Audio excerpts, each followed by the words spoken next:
Elbridge Russell was born in 1895 in Alameda, California, and lived in the same house all his life. He died there in 1984 at the age of 89.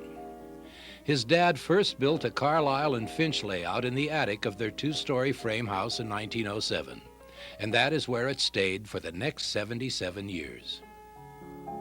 This layout is still in existence, and how it happens to be is a pleasant tale of friendship. Well, I met Elbridge in about 1981. My dad introduced me and told me that he had had a bunch of old trains up in his attic. And one day Elbridge took me over there to see them. Fritz von Tagen is a photographer. He lives in Portland, Oregon, and collects toy trains. He has done the photography for the Lionel catalog since 1986. There were 3 old train layouts built on the floor. Over on the left was this huge Lionel layout, had about 32 switches on it. In the middle of the room behind the chimney was a Carlisle and Finch layout, and at the time I did not know what a Carlisle and Finch layout was. And then over on the right was a Voltamp Interurban layout. Von Tagen and Russell became good friends and often met to run the trains. It took several months to get the Lionel layout going, and when it did, he just lit up, and I think it made him about 5 years younger.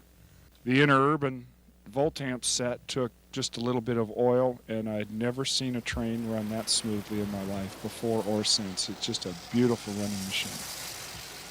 Elbridge could run all 3 layouts at once. The Interurban more or less ran itself.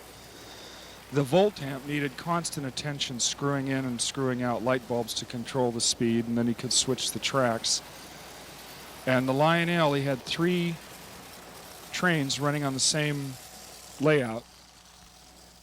I think it was in 1983, I moved up to Portland, and I'd go back every couple of months. I'd fly down to Portland, and I'd go visit Elbridge, and we would again spend a day in the attic. And we were just too happy, more or less like little boys, playing with our train, and just had a ball. He was the best friend I ever had. In 1984, Elbridge Russell died. A short time later, his widow Carol told von Tagen that Russell wanted him to have the trains. Von Tagen disassembled the Voltamp and Lionel layouts, but wanted to keep the Carlisle and Finch intact, which was not easy.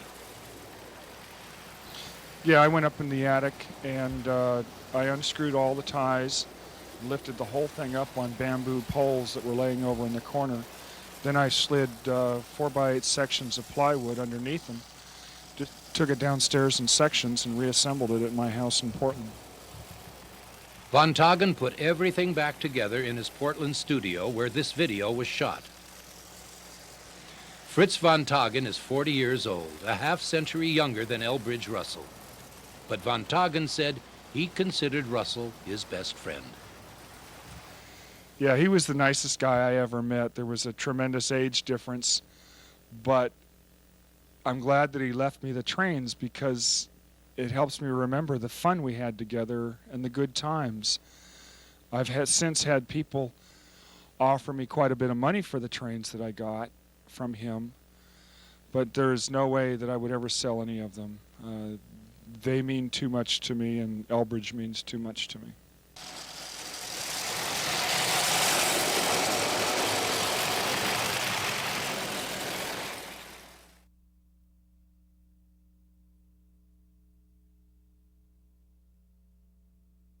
When Barry Leonard was a kid, he never had any trains.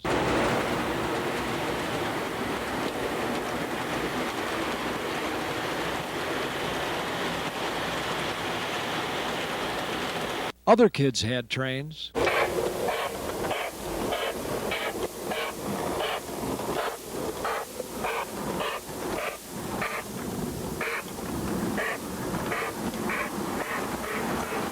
Other kids had layouts.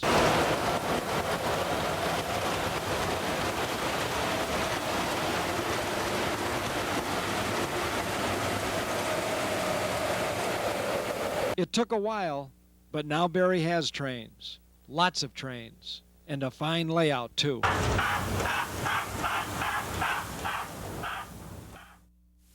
It started in 1980. Barry Leonard was looking for a hobby. He remembered all those trains he never had and decided he would have them now. Not only trains, but accessories and people and buildings. And he would build a layout. So he started buying Lionel trains. For the next 6 years, he accumulated a large supply of engines, rolling stock, animations, figures, structures, and accessories. He remodeled a large L-shaped room in his basement and had the walls painted sky blue with clouds. Barry was all set to begin his layout when he discovered he didn't know the first thing about building a layout, but he knew what he wanted. What I wanted in a layout was not particularly a particular section of the country, but a representation of all railroading.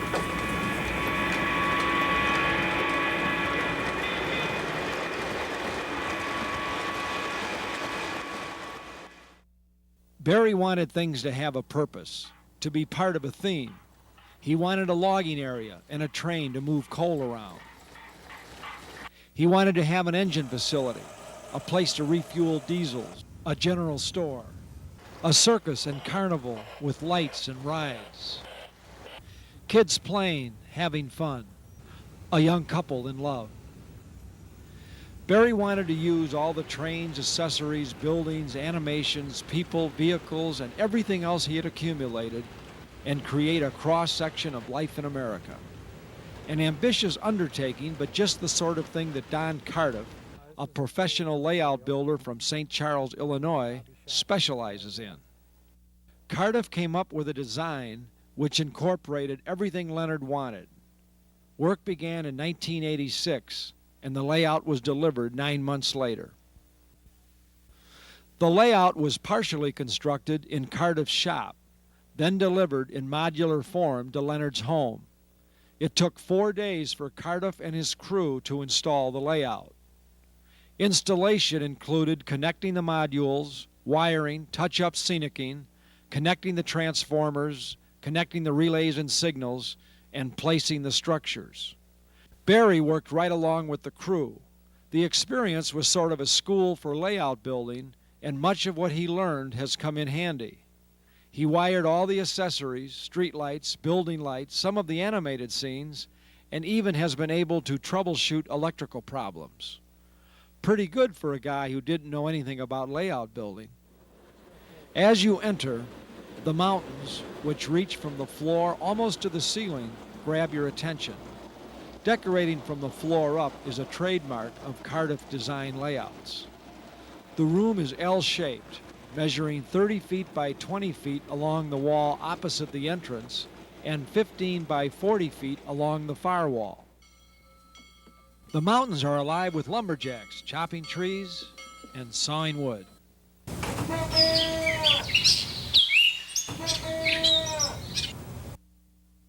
Lionel's 364 conveyor lumber loader plays an important part in the logging operations.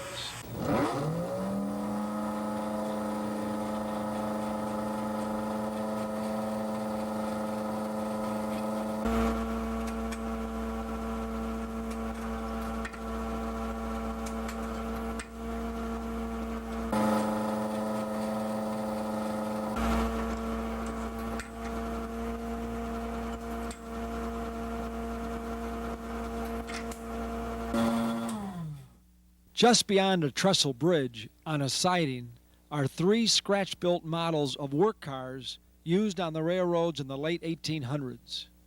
These fine models were built by David Reichard of Wilmington, Delaware.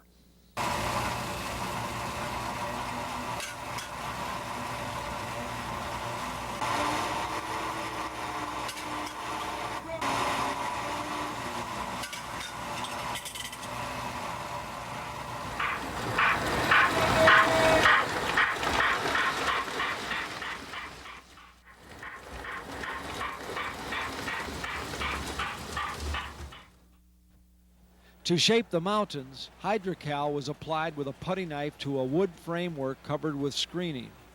Liquitex Artist acrylic paints were used for coloring.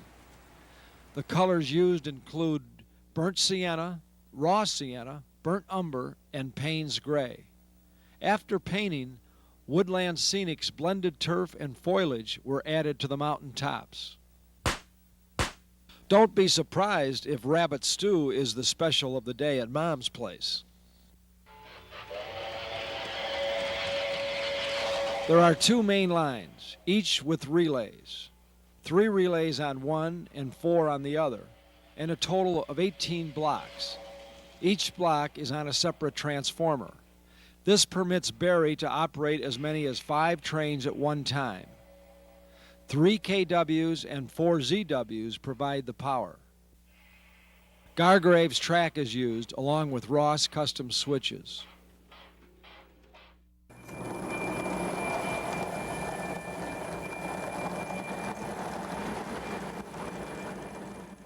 Next to the mountains are 2 towns on 2 levels. Both are busy.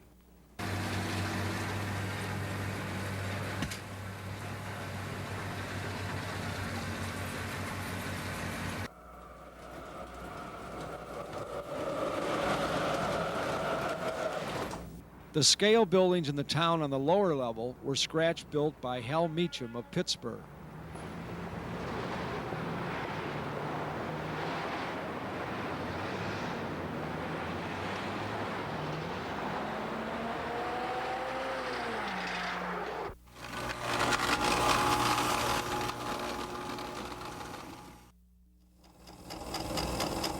There's a lot going on in the town on the second level, too.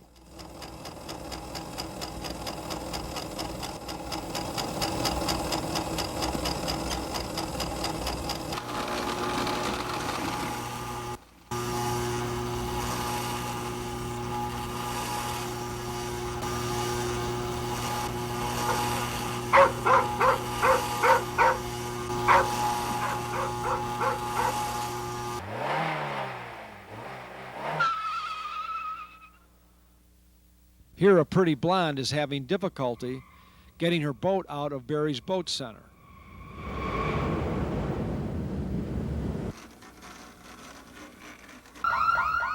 The town is tranquil for the most part, but the police do make a collar now and then. The custom-painted Plasticville buildings were also created by Hal Meacham. It appears this owner of a British-made MG is about to trade it in on a new Mercedes-Benz.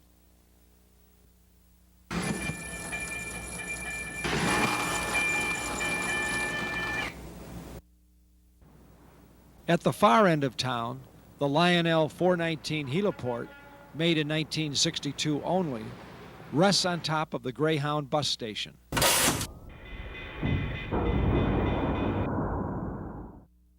Across the aisle from the 2 towns is the engine facility. The 5-stall roundhouse was built by Tom Kerrigan of Glen Rock, Pennsylvania. There's a Bowser turntable.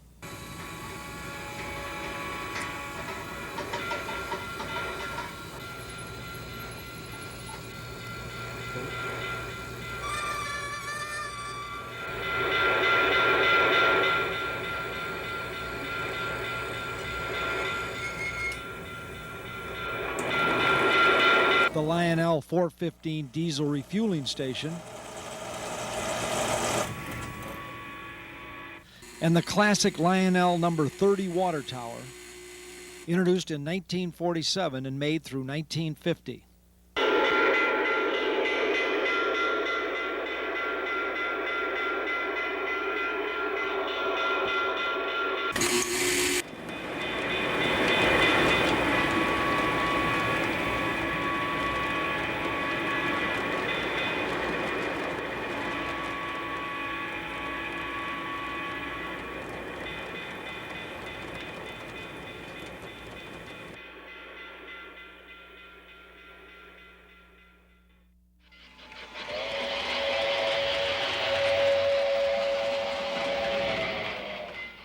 Down the track from the engine facility, a Williams Hudson takes on coal from the Lionel 497 coal loader.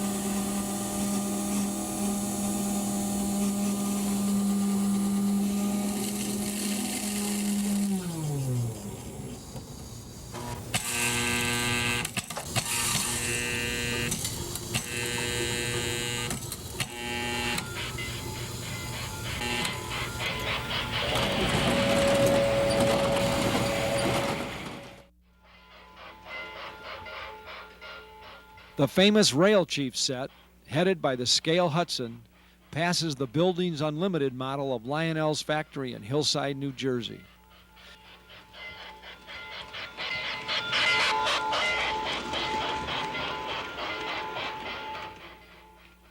The freight yard is in back of the Lionel factory.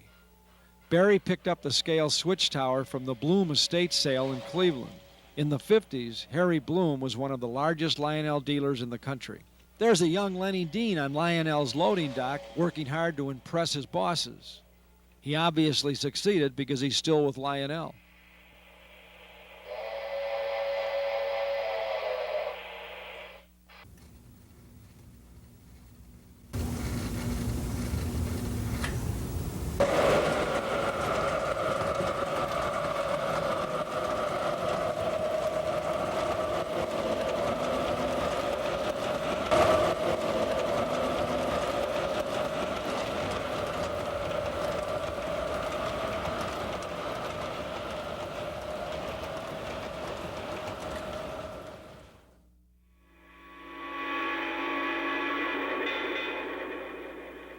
Barry operates Lionel's space and military cars. He shoots off rockets, launches helicopters and satellites, even operates the 3470 Target launching car with the original Lionel Target balloon.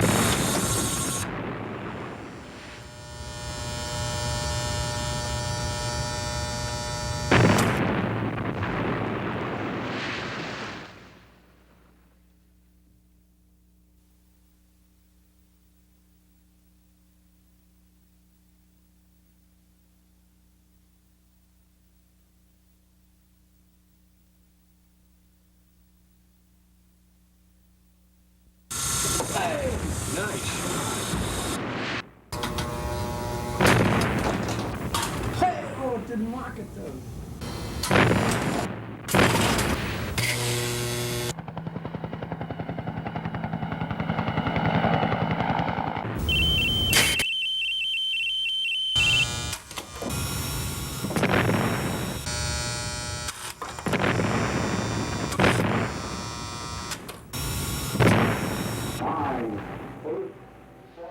Do you know how the Mercury capsule launching car operates?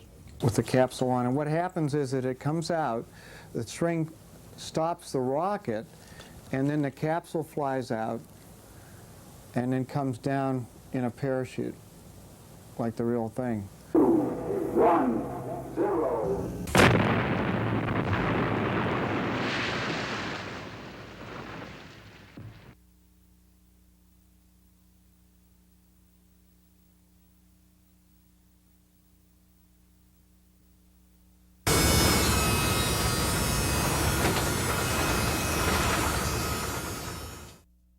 Barry operates mostly Lionel engines and rolling stock, but also has the Williams Big Boy, which is impressive to look at and even more impressive in action.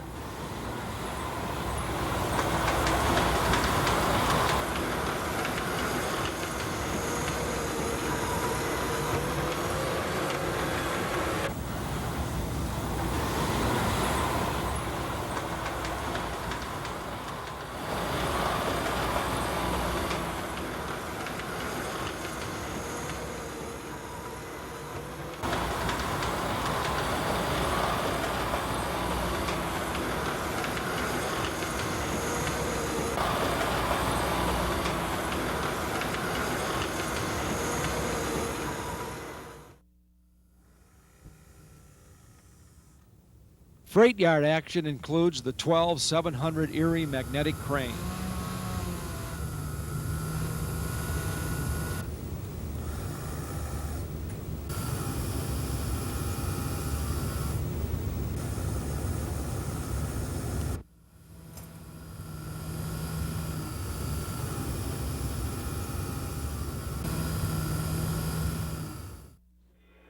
Southern Pacific F units, 4 A's and a B, that sounds like the grades I never got in school, pull 8 matching passenger cars. Included are the original 5 cars, introduced in 1982, plus 3 cars which were offered for separate sale. From the full dome vista, we see the greatest carnival and circus show in all of toy traindom.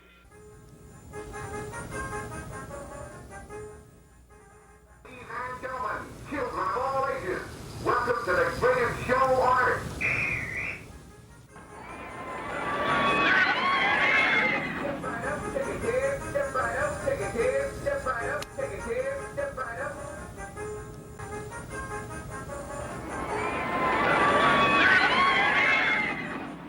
Take a dip, step right up, take a dip, step right up.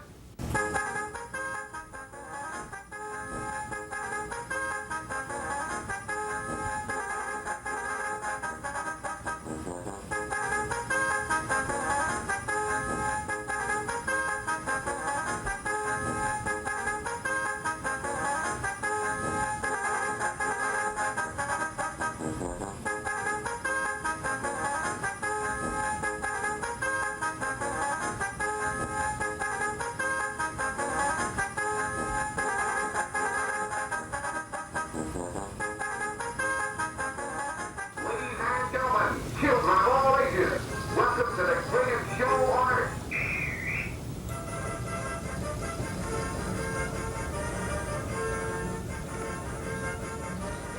Popcorn balloon kids, peanuts, popcorn balloon kids, peanuts, popcorn balloon kids. Hot dogs, come and get them. Hot dogs, come and get them. Ladies and gentlemen, direct your attention to the far ring, where Waldo, the human cannonball, will fire himself over the center ring and into the net below.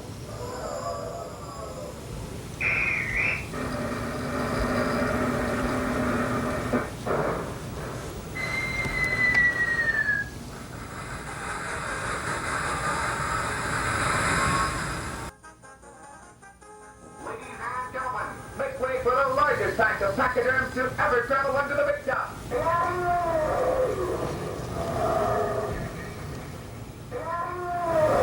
Take a kid, step right up, see the most incredible freaks of nature. King Samson, the strongest man alive. Or do a double take as you gaze at the inseparable Siamese twins.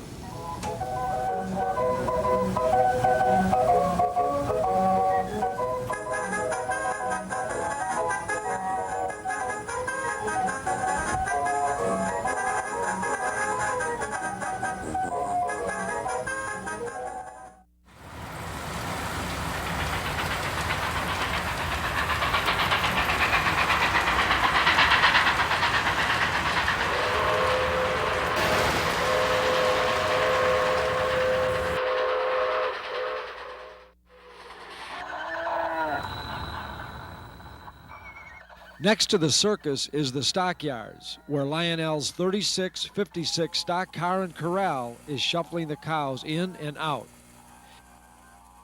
Introduced in 1949, the stock car was second only to the milk car in popularity. But the stock car was an erratic performer. The little black rubber cows either fell over as the car traveled around the track, or they fell over during their trip around the corral. However, today, thanks to a little video magic, the car is performing perfectly. Other Lionel accessories are the 12-741 intermodal crane,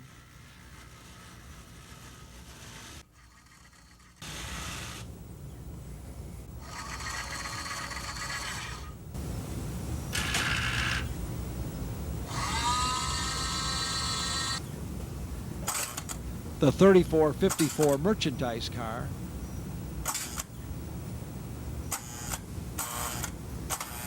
and two classics, the 456 coal ramp and 397 coal loader.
Barry has added numerous small mechanical devices called animations to add interest.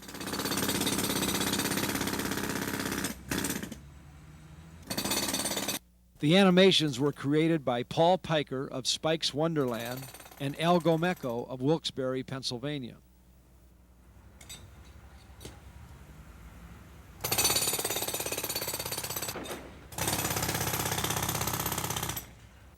There is action everywhere, men and women at work, children at play.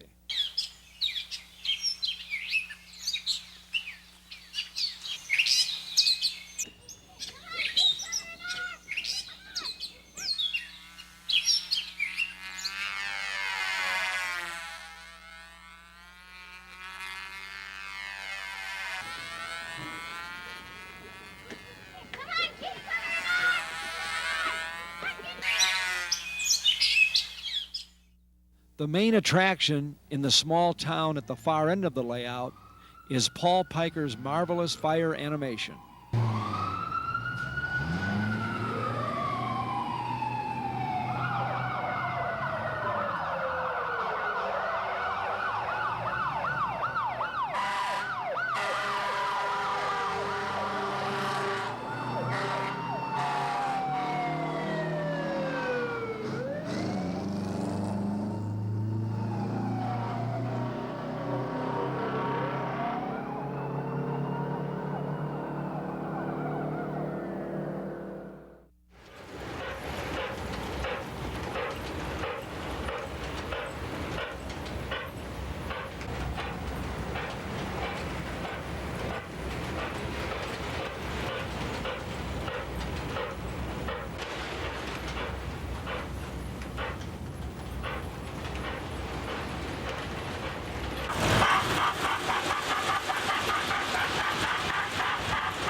But even with all the distractions, whether it's this layout or any layout, it is the trains, it is always the trains, which generate the most awe and command the most attention.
It took a while and a little help from a friend, but Barry Leonard has done what he set out to do: operate trains and have fun, which, when you think about it, is what playing with toy trains is all about.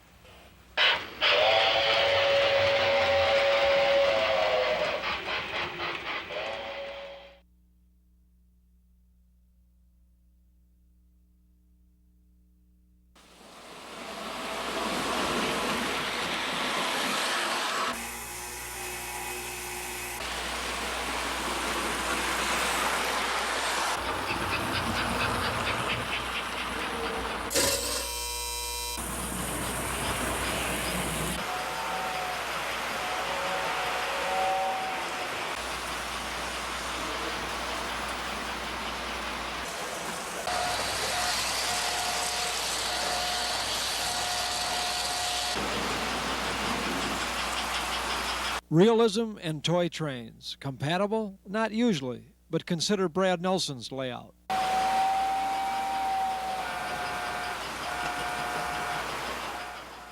Toy trains and even toy train accessories fit well with Nelson's scale detail layout because the trains are S-gauge American Flyer, which are 3/16 inch scale and operate on realistic two-rail track, and the accessories, although out of scale, are not obtrusive because they are worked in as part of a theme. For example, 2 Flyer coal loaders are the focal point of a coal yard, which includes 3 sidings, a scale scratch-built coal loading station, and a huge coal pile. The coal is actually blasting sand, which looks more realistic than American Flyer's plastic coal because the particles are smaller. This thematic approach and attention to detail enables Nelson to effectively blend toy trains and accessories with a scale environment.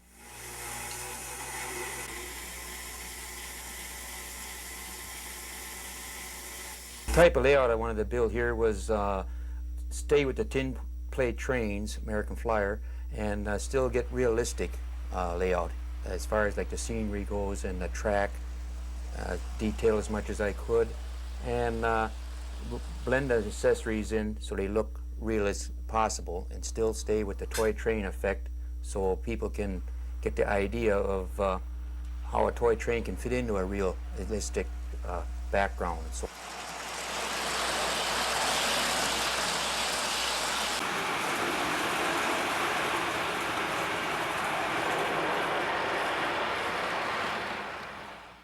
Even as a kid, Nelson was attracted to American Flyer rather than Lionel.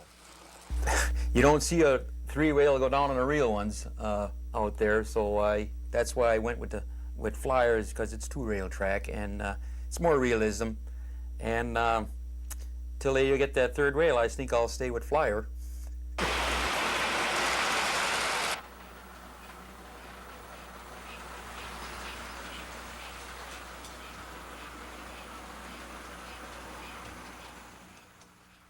Nelson is more democratic when it comes to accessories. Both Lionel and Marx, as well as American Flyer, are represented.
Nelson uses Gargrave's track with scale ballast. He painted the shiny sides of the track a dark brown to add realism.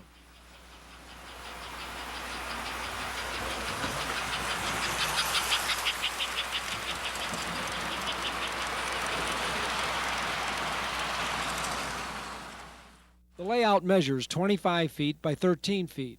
An aisle separates the yard area and turntable from the rest of the layout. A removable bridge connects the outer loop across the aisle. Actually, Nelson has his choice of two scratch-built bridges to span the aisle.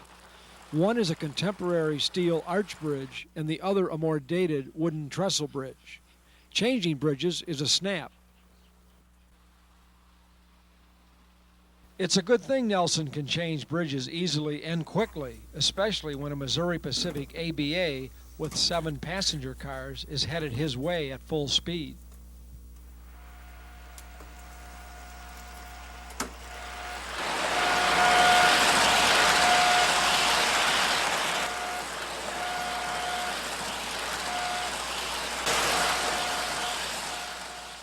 Brad keeps an eye on operations from the center of the layout where the control panel is located. The trains are powered by a Lionel 250-watt Z transformer, and the lights and accessories are powered by an American Flyer 22040 train power controller. My control panel I have very simple to operate. I have all accessory buttons on the very top.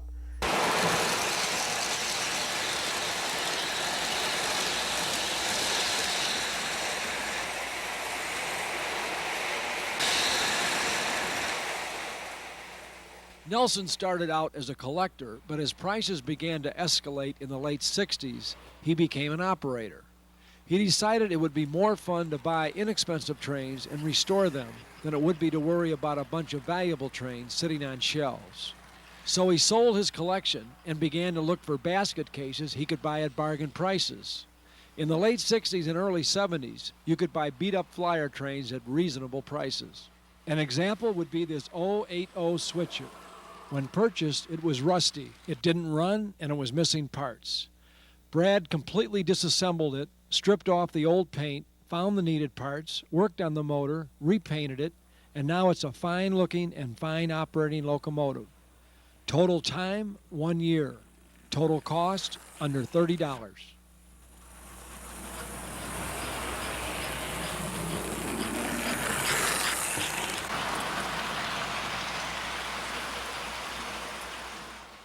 For variety, many of the restored engines have been repainted in different road names. Nelson's favorite is this restored model of the Union Pacific's 484 Northern.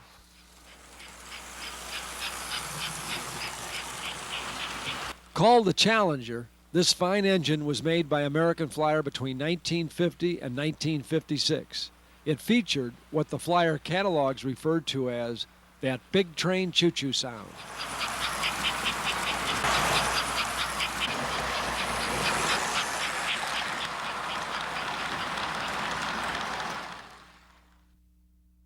American Flyer is known for long, sleek passenger sets headed by handsome models of the Union Pacific's Elco PA twin diesels.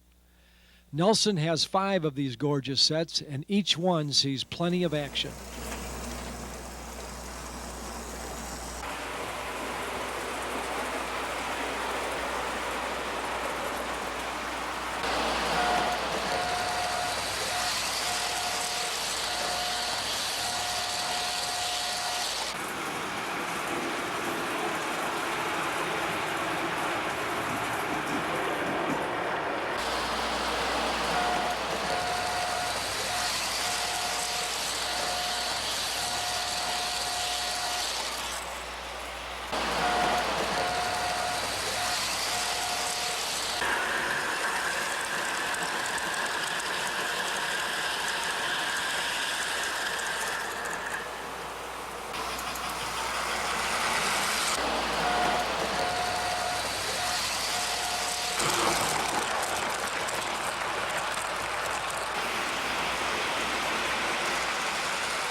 Brad is always willing to help others with their layout plans and offers these tips. Fit your accessories in where they'll fit good. Have a plan that will tie in all your accessories. Keep everything in mind that possibly that you can, and which way you want your trains to run and how do you want them to look. What height you'd like to have your board at.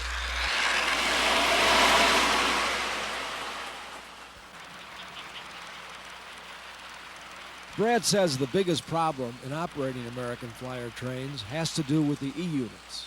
Some engines stop when crossing a switch because contact is momentarily lost and the E-unit goes into the neutral position.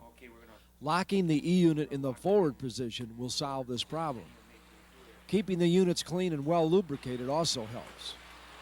Nelson feels E-units on the new Flyer engines operate better than the E-units on the older engines.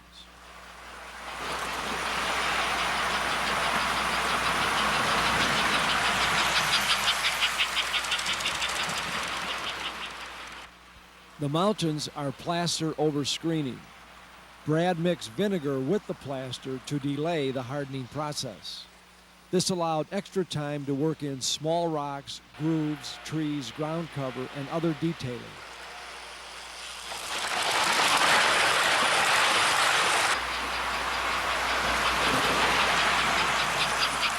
Walther's interconnecting backdrops are strategically placed to solve the background problem. It's important to keep the track clean because dirty track results in loss of contact and erratic engine performance. Brad uses an art gum eraser or sandpaper.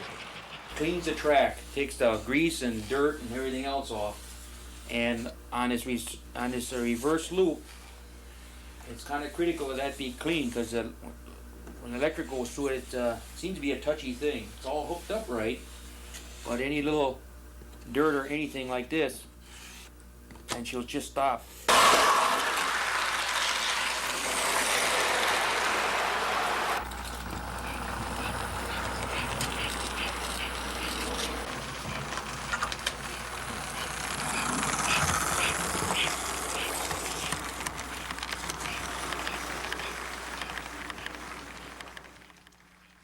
Nelson invites train collectors over whenever there's a show in the Milwaukee area.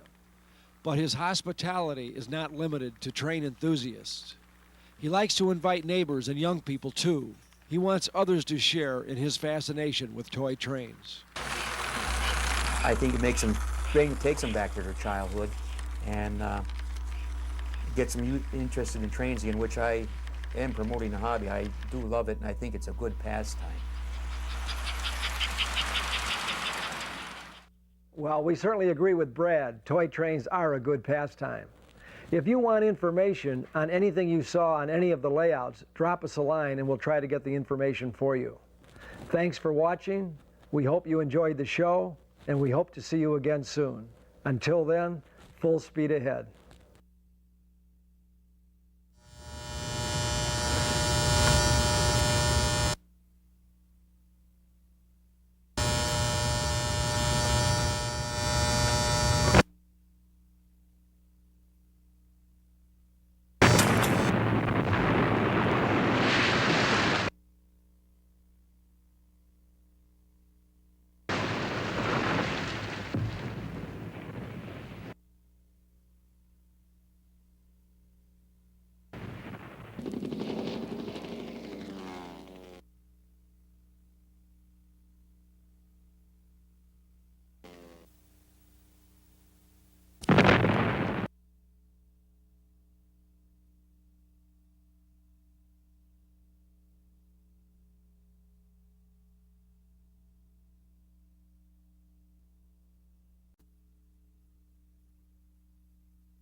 In 1987, Ron Zweig was in the market to buy a house. Walt Kehrer had his house up for sale and was being told by his real estate agent that his partially built O-gauge layout would have to be torn down. Fortunately, Ron and Walt met.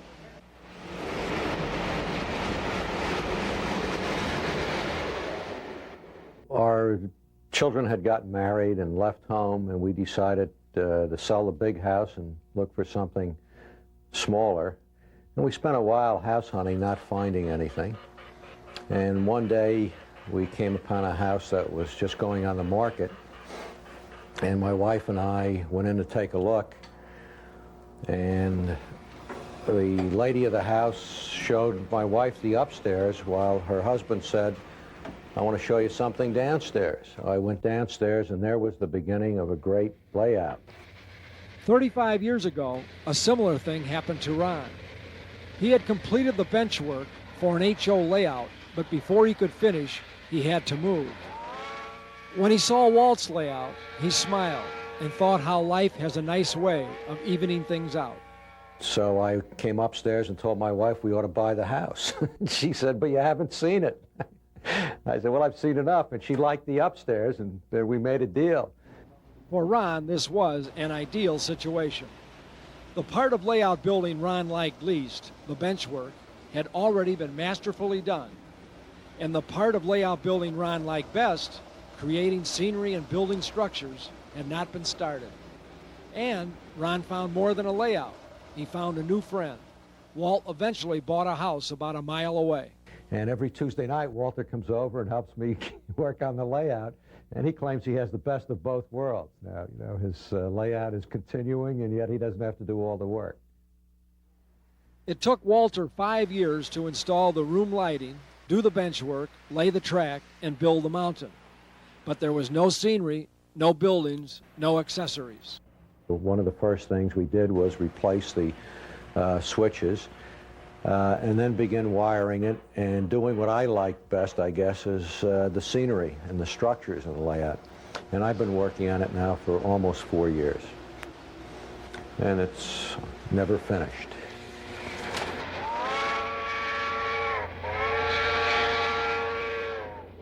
The L-shaped two-level layout measures 13 feet by 21 feet by 30 feet. It is housed in a beautifully decorated room on the lower level of the Zweig's ranch-style home in Wayne, New Jersey, about 20 miles from Manhattan.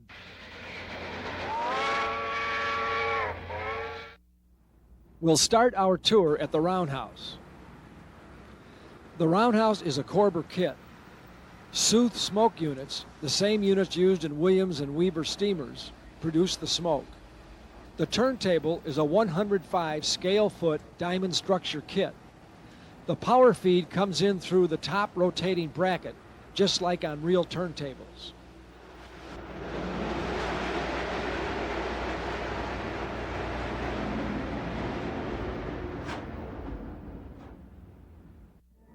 Al Gomecko created the circus and the numerous animations scattered about the layout.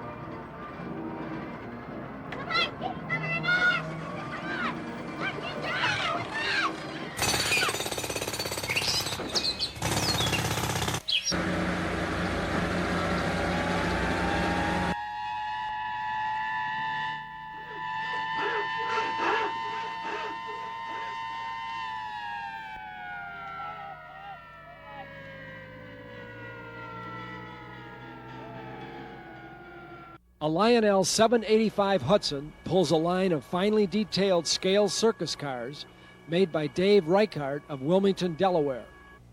Ron replaced the scale trucks and couplers with Lionel trucks and couplers.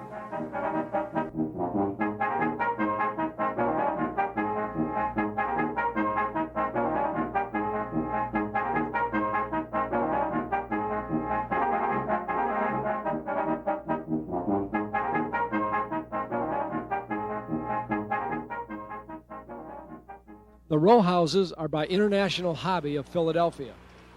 There's a park in front of the row houses surrounded by a trolley line.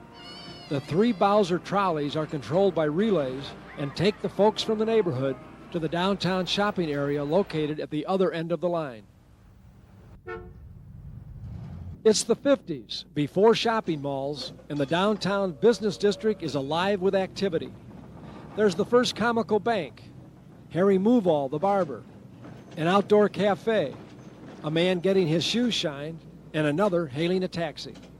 For the swells, there's the Swank Club Royale Hotel, scratch built by Ron and featuring fine detail right down to draperies in the windows. The other buildings are scratch built using Corber fronts. A 115 Lionel City Station, reminiscent of the Pennsylvania Railroad station in Newark, and 8 156 station platforms make up the passenger area on the lower level. 4 156 station platforms take care of the passengers on the upper level. The illuminated headlights and blinking turn signals add a nice touch of realism to the traffic scenes. The headlights are grain of wheat bulbs, and the blinking effect is achieved by installing an electronic circuit.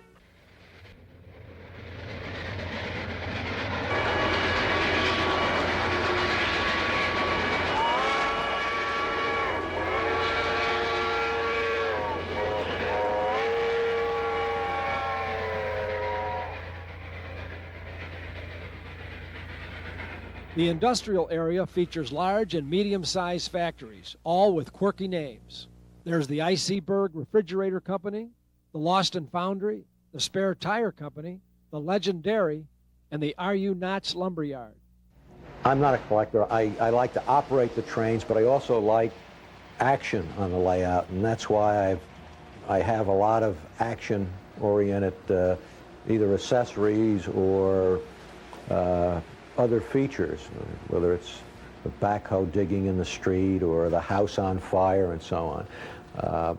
I have it so that when people come and look at it, I think they enjoy looking at it, even though they may not be railroad model builders or really into railroading.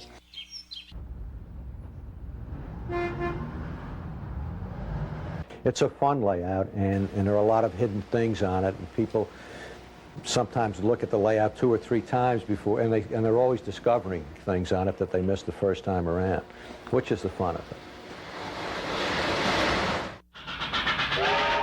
Yeah, I like the Lionel trains and some of the others, but I also like scale appearance. So what I decided was to build what some people refer to as high rail, but it's running Lionel engines on a scale-looking layout with Gargraves track and scale-type scenery, scale-type structures. And trying to blend them. I'm trying to blend Lionel scenery, or Lionel accessories, rather, into scale scenery, which I think we've done fairly successfully.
Ron grew up in Scranton, Pennsylvania. The railroads were changing from steam to diesel, and Scranton was train heaven.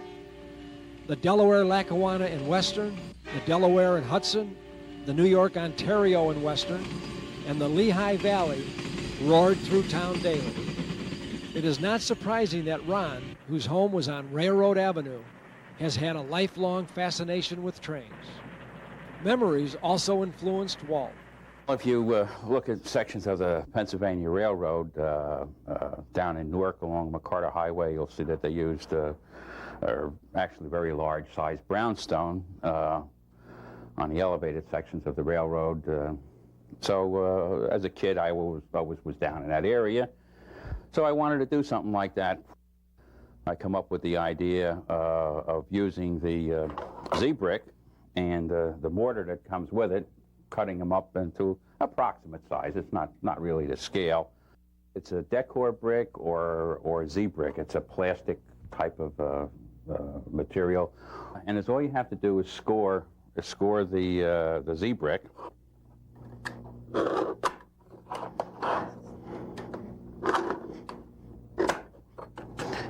Just to give you an idea.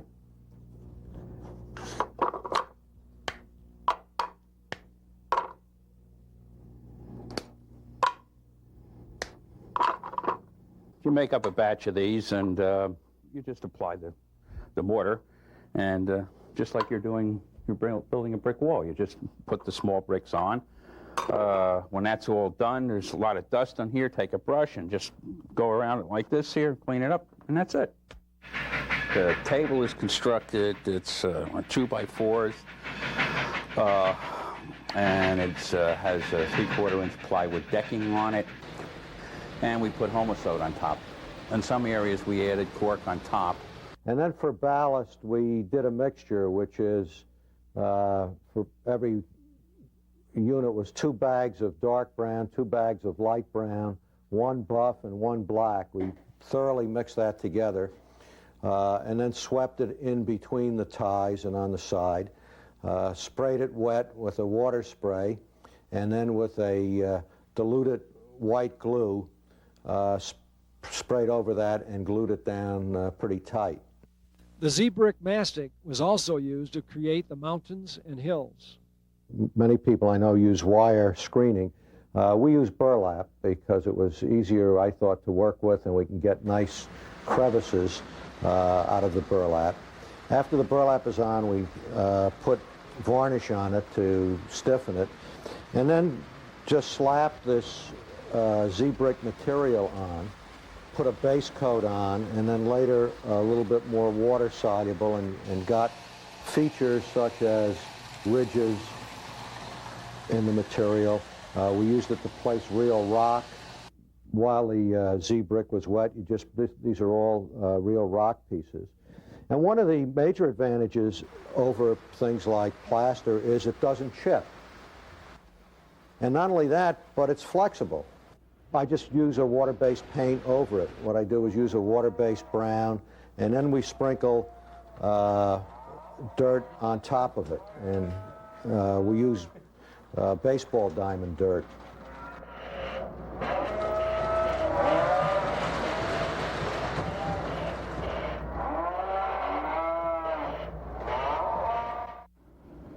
The upper level has 2 mains, both powered by overhead wiring. The lower level has 3 mains, all with sidings. 4 of the 5 loops are controlled by 24-volt relays. Relays also operate the crossing gates. 3 ZWs power the 5 mains and the trolley line. A Lionel Z transformer powers the turntable, streetlights, and crossing gates. This bank of 6 relays controls the 3 trolleys. These 2 banks control 4 of the 5 main lines. So on the 4 main lines, we can run 8 trains automatically. Or even if you're only running 1 train on a loop, with the train control, if you drop a car off, the train will automatically stop before you have a crash. Underneath we have, I have a Z and 2 KW transformers that power things like the turntable, the relays themselves, the switches, and the accessories. All of the wires are color-coded. Don't do it any other way because, you always have a problem here and there, and if it's not color-coded, you can spend 2 weeks trying to track down a short. 2 Roanoke sound systems provide effects for the circus and the passenger stations. Now departing on track 1, the 20th Century Limited. Room lights are on rheostats, and the light switches control the lighting effects. The double crossover switch was made using Ross custom switches. We can run the GG1 from the inner loop to the outer loop, and we can run the MUs from the inner loop to the outer loop in the opposite direction. It's an insulated double crossing. Not only are the rails insulated, but the catenary on top is insulated from each other line. It's a rather complicated double crossing switch. The silver toggle switches on the track diagram operate the switches, and the black toggle switches operate the control blocks. I run everything from some post-war pieces to all the newer things, the new scale Hudson, the MUs. I like to run, obviously, now a lot of overhead electric rectifiers and so on because we have the catenary system up. Zweig likes to operate other engines, too.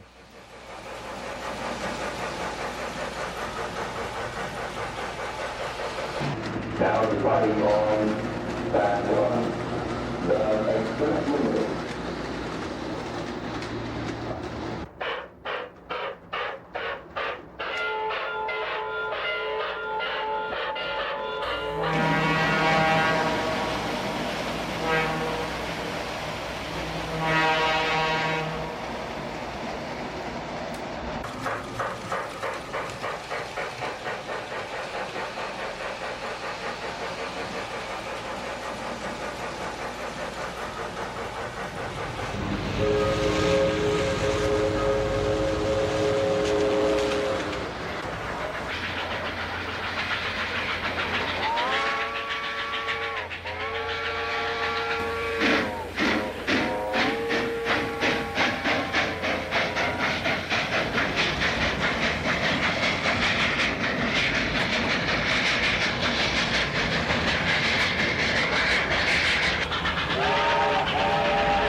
Ron Zweig, with help from friends, has created a fine high-rail scale detailed layout.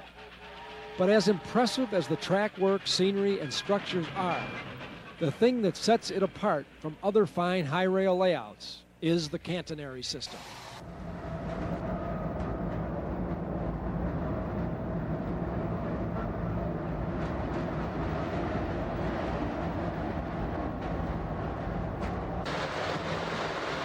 Now arriving on track 1, the Broadway Limited. Bob Levesey has been a member of the New York Society of Model Engineers, the oldest model railroad club in the country, since he was 15. Bob designs layouts, both toy and scale, repairs trains, and is an expert on wiring, switches, and track work. Bob, along with Walt, who also has an engineering background, and Ron, worked together to come up with an effective, close to scale, prototypically operating catenary system. And we designed a catenary system following the Pennsylvania Railroad catenary. And it was a lot of fun. It was an adventure finding the parts, designing it, finding people who could mill some of the brass. In a catenary system, the pantograph replaces the roller pickups on the engine, and the overhead wire replaces the middle rail of the track. For this to work, the overhead wire has to be supported, it has to maintain its position around curves, remain taut, and be insulated. Achieving all this is not easy. That's why you don't see many catenary systems. Let's talk about the track support poles first. The vertical support poles are solid 1/4-inch brass threaded at one end and screwed into the layout. The same 1/4-inch brass plus a threaded brass rod are used for horizontal supports. And this would all interlocked and supported itself together, forming a very strong and solid piece to mount the catenary in later on. In an overhead system, there are two wires, the primary and the secondary. The primary wire, also called the trolley wire, is soldered to the secondary wire by means of small brass spacers. We set up a punch and die and hand punched out hundreds of these squares and soldered them about every 5 inches between the two wires. You have to get a good solid joint in there that would space it and give it tension and allow the pantograph to smoothly ride over the bottom wire. In order to maintain tension during temperature changes, the secondary wire or support wire has to float.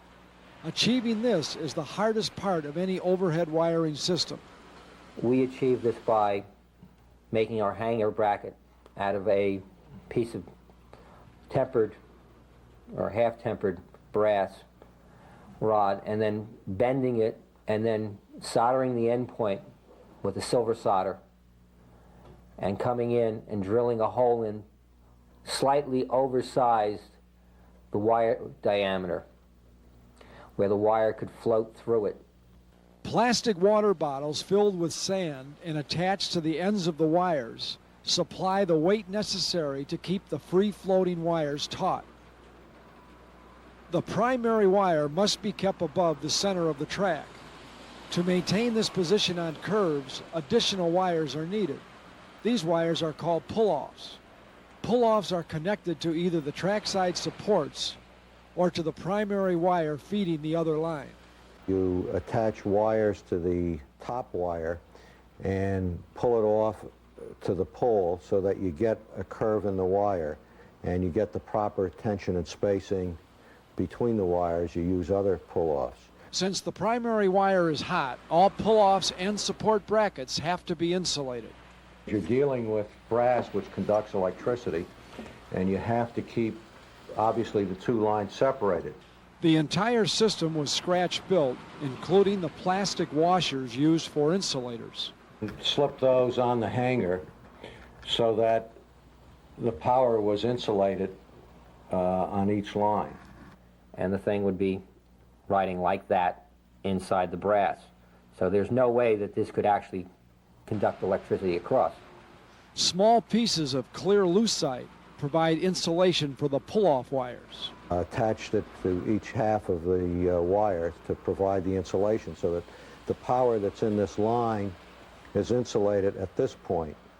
And the same way with pieces that draw between the two lines, they're insulated at this point to keep the power independent in each of the two loops. For a Lionel engine to operate on overhead wiring, two changes have to be made. The spring on the pantograph should be replaced with a stronger spring so the pantograph maintains better contact with the primary wire.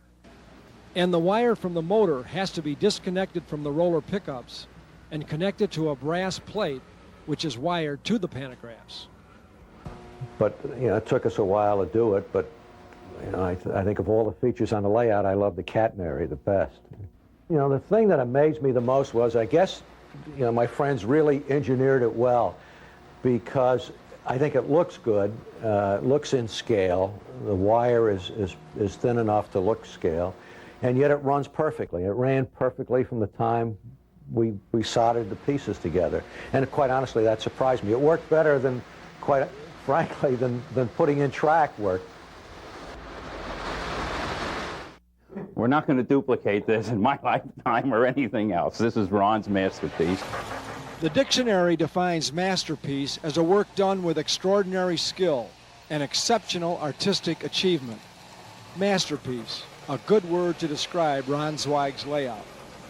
It just shows what hard work and talent can accomplish. And to think it was almost all torn down.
It's showtime. Broadway set designer and model railroader Clark Dunham created this layout for Doug DeBay's new Toy Train Museum and Train Store located in West Des Moines, Iowa. Dunham used theatrical lighting, stagecraft, and dazzling backdrops to fashion a layout which is fanciful, realistic, and spectacular.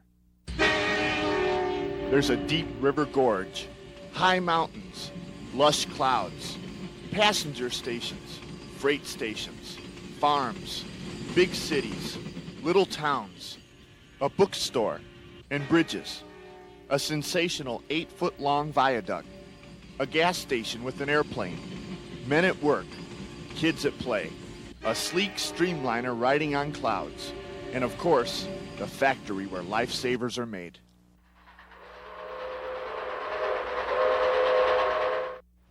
Dunham's model world is semi-real and semi-fantasy. Often the two blend. I had this experience as a kid at the 1939 World's Fair of seeing huge trains passing over high bridges, only years later to remember that it was me as a kid looking up at O-scale trains. And I have tried to incorporate that feeling in all the layouts I've done that will be seen by lots of kids. In designing a layout, Dunham's first step is to arrive at the basic idea. What does the person viewing a model train think he or she sees? And I think that he or she sees what they saw in the catalogs that we as kids all looked at and yearned for. The backdrops suggest an Art Deco style of art, similar to the 1930 Lionel catalog cover. Taking items from the Lionel catalog, the Lionel factory, the Hellgate Bridge, and putting them into a fantasy landscape, which is behind a series of buildings which are clearly not real buildings, but which carry out that semi-real, semi-fantasy world that these trains fit into. The entire idea, in my mind, is to be playful, to bring only the good memories back, and to retain that child and young adult in all of us that is always there, which sometimes hides from us more than we would like it to. But basically, I guess the idea is to promote joy, and I think that's the right thing to do. It's what we need more of in our lives. The layout measures 20 by 40 feet. A protective railing extending 3 feet surrounds the layout. Angles interrupt the rectangle shape to allow a variety of views. There are 4 levels starting at 24 inches off the ground and stepping up in approximate 6-inch increments to 4 feet 6 inches at the mountain area. The 2 bottom levels are simple loops. The O-Gauge Santa Fe operates on the lowest level, and an American Flyer Missouri Pacific on the next step up. Each make 2 station stops.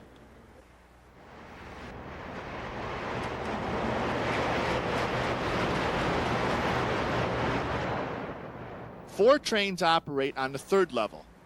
A Rock Island 040 switcher leaves its shed, goes behind the station, stops, and returns.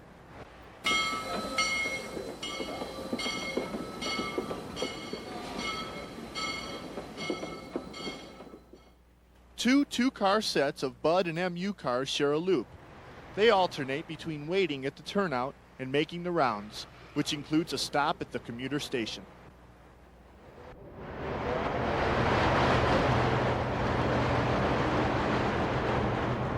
The 4th train on the 3rd level, a grain train headed by a Rock Island Jeep, travels a loop at the front half of the layout opposite the mountain. Appropriately, the grain train makes stops at the grain silos. The top level has 2 mainline loops, 1 passenger and 1 freight. A Great Northern F3 diesel and a Wabash 462 steamer operate on the passenger loop. 2 freights, one headed by a Southern Pacific switcher, and another by a Chicago and Northwestern Jeep occupy the freight loops. There are 4 main levels, but that fourth level actually represents 3 levels. The main upper level of the layout is a triple figure 8. And each time it crosses itself above itself. So it starts out at 3 feet 3 inches at the front of the layout and winds up at 4 feet 6 inches at the back of the layout. The bottom 2 levels, those most likely to be viewed by little people, are the most fanciful. The upper levels, those which will be seen by adults, are the more realistic. But there's fancy there too, to help transport the adults back to when they were dreaming about toy trains.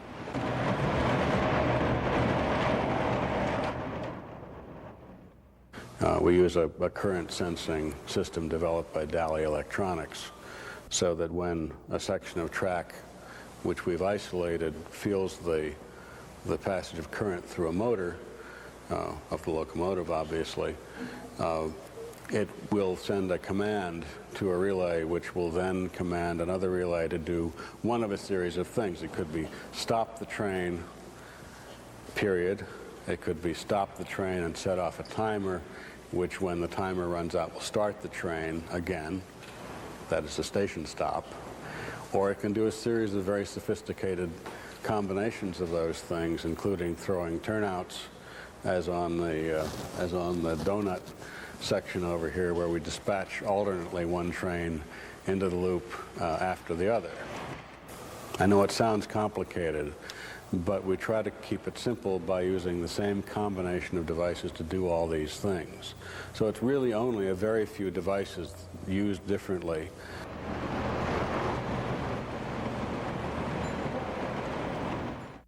Dunham uses a design device called selective compression to create the illusion of depth. Using a bandsaw, Dunham changes the configuration of the buildings, cutting them in half and using the back half as another front. By reducing the depth of the buildings, more space is allowed for the trains. And by reusing the back portion, you get more buildings out of the same number of kits. This K-Line Airport hangar is a good example of selective compression. The kit is cut not quite in half, so both buildings have slightly different dimensions. And then it's laid up against the cloud background. We find also that sometimes backs of buildings and parts of other buildings wind up mingling later on to form other parts of a backdrop. Around on the other side, there's a flyer station and a complete city behind it that occupies only 4 inches. The modified buildings blend into the backdrops, which extend the illusion of depth. The backdrops also help hide the visual lulls between the different levels. The bottom 2 levels are separated by a backdrop of skyscrapers and clouds. The backdrop rises above the S-gauge track so that the Missouri Pacific and the entire upper portion of the layout appears to be floating on clouds. It lightens the look. It increases, I think, a sense of playfulness with the layout and underlines the sense of fun and fantasy that I think we all feel, that I certainly feel about all of these things that we do. The Dunham studio crew is drawn from a pool of about 25 Broadway, Hollywood, and television artists and craftspeople. For example, artist Randy Angelicola, who painted the backdrop for Doug's layout and displays, recently worked on the hit movie about girls baseball, A League of Their Own, starring Madonna and Gina Davis. On the lower levels, AstroTurf is used as roadbed. AstroTurf is also cut in the shape of a tree line and painted. Hecky brand foam trees are added along with ground foam. It gives you a kind of, again, semi-real sort of fantasy, very pretty background to display the trains. Dunham relied heavily on his Broadway experience to light the layout. 50 and 75-watt tungsten halogen lamps, called Capsi lights, are used in custom-built track light fixtures. Capsi lights of various types, spots, floods, medium floods with different colored glass filters are deployed at different angles. By balancing light colors and dark colors and cool colors and warm colors, creating halo effects with downlight and bringing out dimension by using a cool color from one side and a warm color from the other.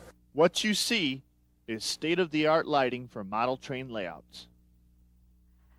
A variety of structures are scattered about the layout. Most have been modified. All have been painted professionally by Dunham's staff. Expert painting makes a big difference. The suburban subdivision behind me here is done exclusively with Plasticville and K-Line kits out of the box. The only change between the normal result of the kit and what you see here is careful painting and careful assembly and the way they're fitted into a landscape. They're terraced as a subdivision might be. Realistically, they're terraced that way because you get a greater feeling of depth. Then accessorized with trees and with readily available scenic materials. We try to use materials that every hobbyist can use and should use. We do that because, especially on those layouts to be seen by the public, where it can, in a sense, be a teaching tool to bring people into the hobby, where you can see things and say, yeah, I can do that.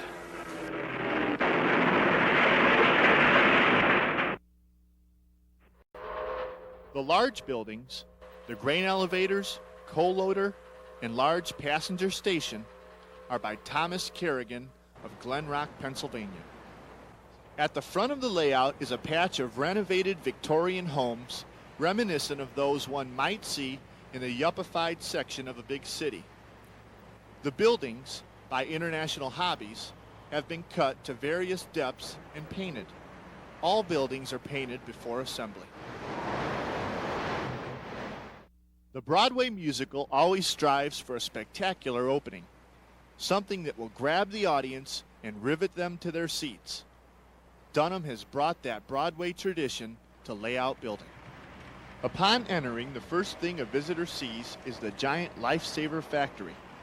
It's set against a dramatic 6-foot-tall backdrop of smokestacks, belching thick white smoke against a rich blue sky.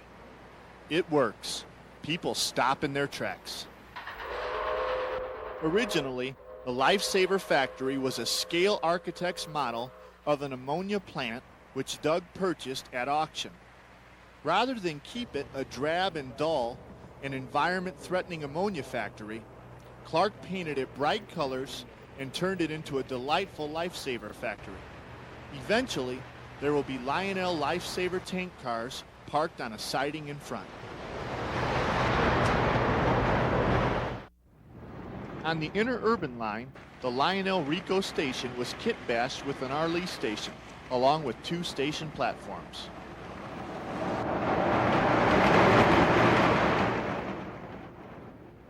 The large station on the American Flyer loop is 3 Plasticville kits cut in half and painted cream and red. The same kits were used on the Santa Fe loop, but painted green and cream. The control panel is located in a raised area next to the river gorge. From this perch, the operator can see the entire layout and immediately pinpoint any trouble. Dunham uses DC current for operating reliability. In AC operation, E units dropping into neutral can cause problems. The 2 main lines are powered by 2 Daly Engineer power packs. 8 amps power the passenger loop and 5 amps power the freight loop. All the other trains are powered by Daly Chief Yardmaster power packs, some 3 amp, some 5 amp. The blinking lights indicate station stops and other current sensing train controls.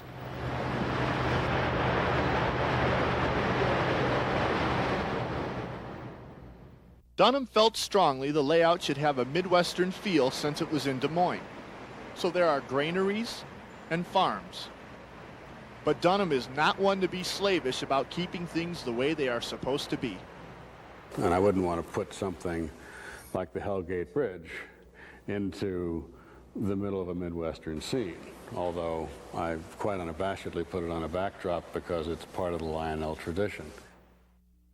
Dubay's proposal, received by Dunham in March 1992, included a well-thought-out list of specs. Among Dubay's requirements were the trains be Lionel, 4 seasons be represented, Dubay would supply the track and a number of structures from his collection, plus the size, cost, completion date, and that the layout conformed to museum safety standards. We showed drawings of the track plan and a schematic isometric drawing of the locations of major landmarks along the railroad.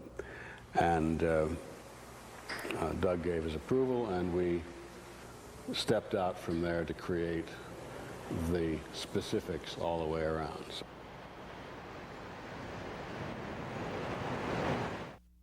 The layout was made entirely at Dunham Studios, located in Pottersville, in upstate New York, about 4 hours from Broadway. The benchwork was made the same way they build stage sets, 1x6 framework on 24-inch centers covered with half-inch plywood. The viaduct was based on viaducts Dunham has seen in both the East and the Midwest. It was made with layers of 2-inch styrofoam glued together, then finished with 1/4-inch thick styrofoam and covered with textured paint. Lionel through truss bridges, plate girder bridges, and arch under bridges lead up to and away from the viaduct. The mountain is using another styrofoam technique, which is the building up of a skeleton in skeleton form in plank foam, insulation foam, generally 2 inches, but in point of fact, we use whatever's lying around the shop as scrap. We fill in around the skeleton with more scrap styrofoam just to fill out the volume, and then we spray styrofoam over the top of it, liquid insulation styrofoam. We delivered it. We started work on it, physical work on it, after design work. About the 7th of May, we delivered it the 21st of June. So the actual construction took about 6 weeks. The truck arrived at 9 o'clock on a Monday morning. The entire layout was standing as you see it, minus the railings and plexiglass, at 5 o'clock that evening. 6 weeks to build the layout and 1 day to install it. That seemed fast to us, but after we saw the videotape of the installation, we understood how Dunham and his staff get things done so quickly.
Clark Dunham, 56, has been a model railroader ever since he can remember.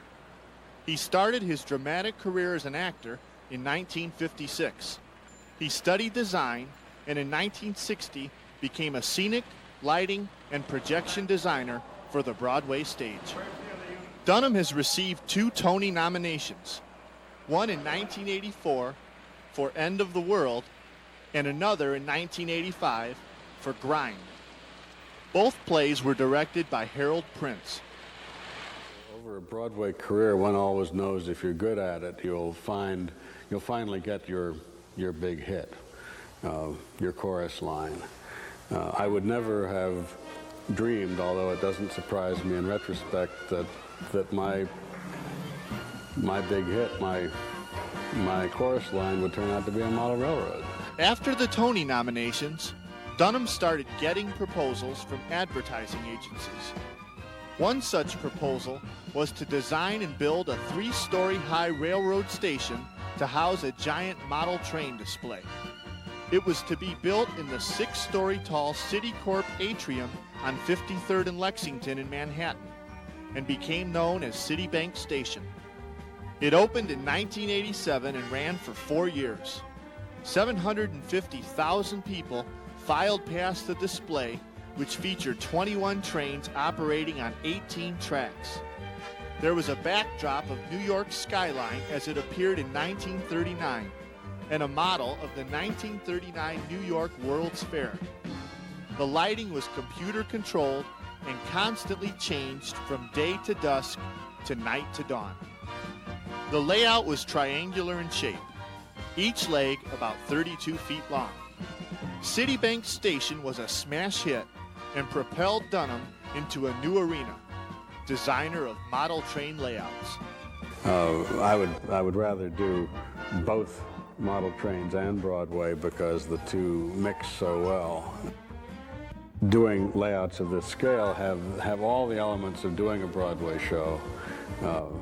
All the brinksmanship involved in getting it done and getting it on and getting it delivered, getting it trucked, all the planning, and all the drama really at the same time.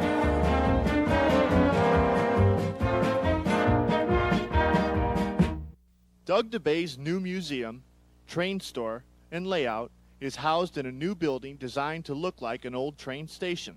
Trains run everywhere, on the ceiling, in the display cases, and of course, on the layout. The train store is in front, and the museum and layout are in the back. The display cases contain 6 decades of toys and trains, all from DeBay's personal collection. There's the first trains ever built by Lionel, the beautiful standard gauge trains from the 20s, and the great scale trains of the late 30s. There's the World War I Army train and the paper train Lionel offered during World War II. All the major manufacturers are represented: American Flyer, Ives, Marx.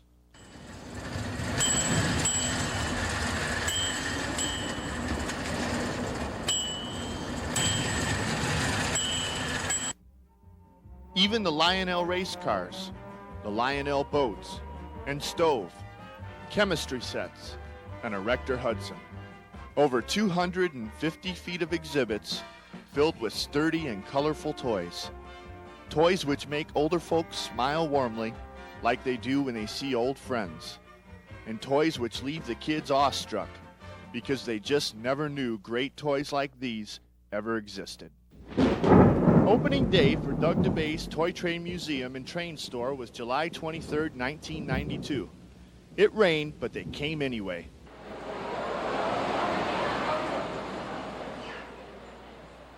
If Doug DeBay's new museum were a Broadway show, it would have received rave reviews. The people loved it.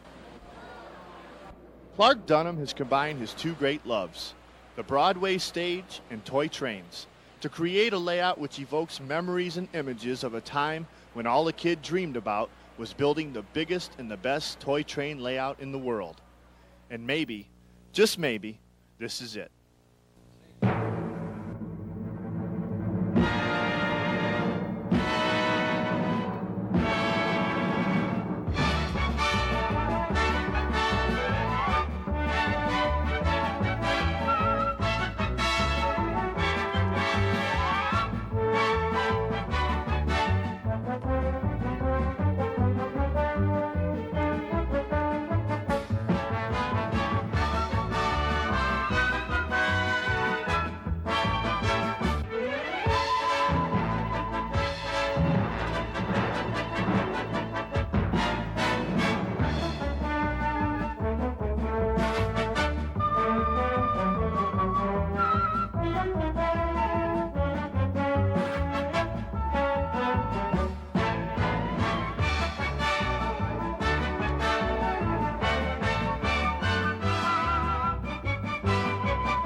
Frank Petruso has a great layout and a great collection.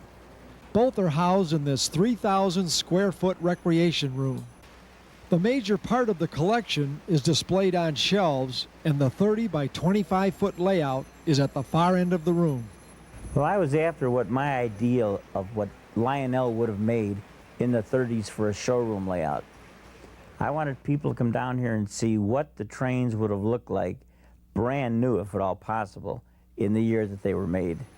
The layout is designed for trouble-free operation. There are 3 independent loops. The switches are not connected, and the sidings are used for display only. 3 trains operate at one time. I've always liked longer trains. Lionel sets started with 3 or 4 cars, then the bigger sets and the bigger costly sets had more cars. So I just assume with that theory, the more cars you add, the more impressive the set is. The trains in action are indeed impressive.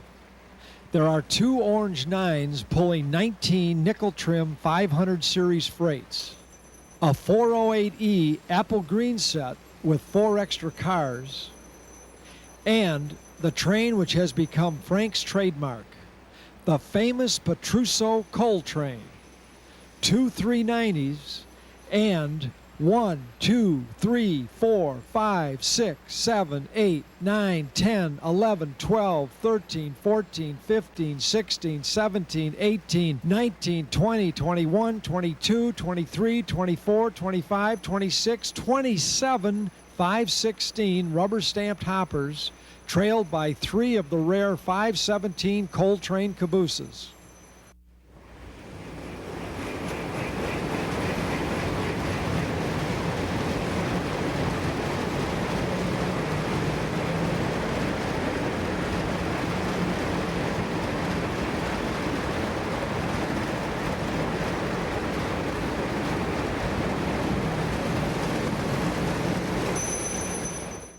Not only does Frank have every Lionel standard gauge accessory on his layout, he has every known variation. For example, here's 3 437 switch towers, including the extremely rare orange roof version. There are 2 840 power stations. The early version has a dark green base, and the brass switches are on the right side of the smokestacks. The later version has a lighter green base, called nickel green by collectors, and the switches, now made of nickel, are on the left side of the smokestacks. There's 4 438 illuminated signal towers, 7 versions of the 127 illuminated station, 7 439 panel boards, 5 roundhouse sections, 3 versions of the Hellgate Bridge, one with the early colors, the late colors, and the transition Hellgate. Then there's 3 Lionel City stations and 2 140L tunnels.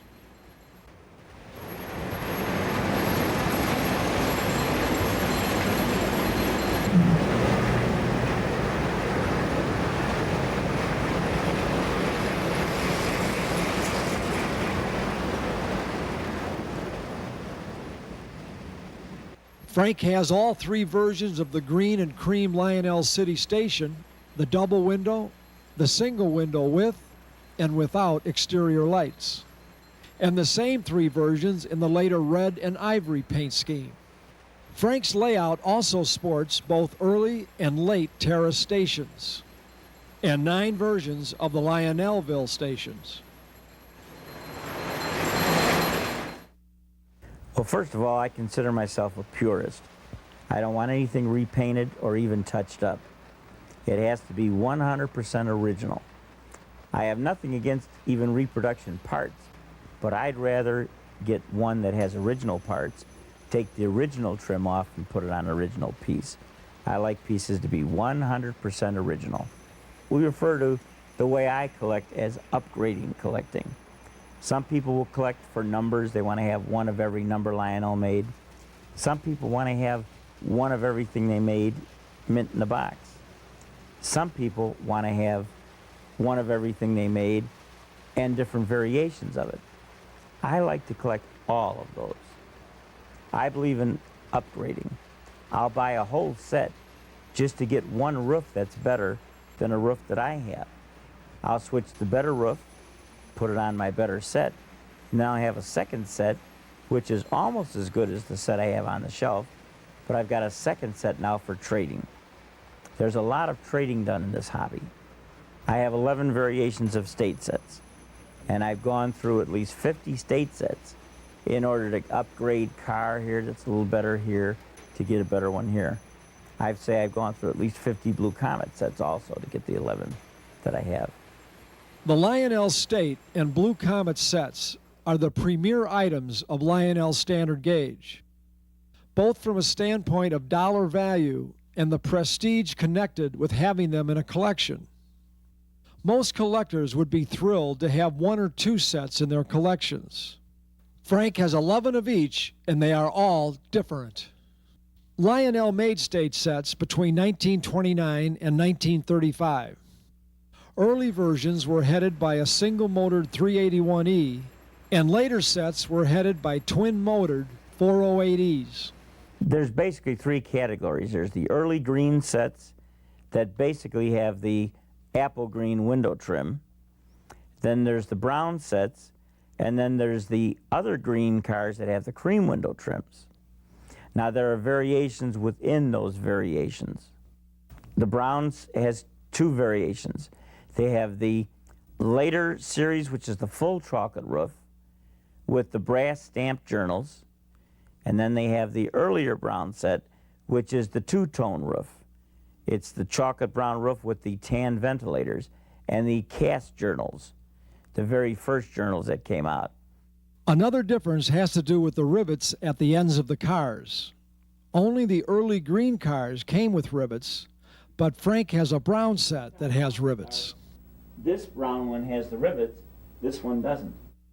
You might find a car here and there with rivets, but I've never seen a complete set with rivets. Frank also has a set of prototype state set cars. The normal production cars are named California, Colorado, and New York. The cars on the prototype set are named Vermilion Valley, Starcrest, and Van Rensselaer. Petruso also has 11 different Blue Comet sets. The first Blue Comet was headed by a 390E. In 1931, the top-of-the-line 400E replaced the 390. In 1933, a black 392 headed the set. Brass trim was used until 1937, when the trim was changed to nickel. The most sought after of the brass trim sets is the version with the cream stripe. A Blue Comet engine with the cream stripe is very rare to find. Other variations include cast journals and brass stamp journals, trailing trucks with thick rims, and trailing trucks with thin rims. Vestibules painted the same blue as the sides of the car, and vestibules painted the dark blue of the roof. There are even 2 versions of the brass plate on the tender. Most plates have black printing on a brass background. An extremely hard-to-find version has the letters in brass reverse out of a red background. Then, of course, is the toughest one-of-a-kind that I have in Blue Comets are the engine tender and the 2 cars up here. Some people refer to them as the purple Blue Comet cars. They're much deeper in colors, and we've never known another set to exist. Plus, all Blue Comet sets are 3 cars. I only found 2. I'd love to find that 3rd car.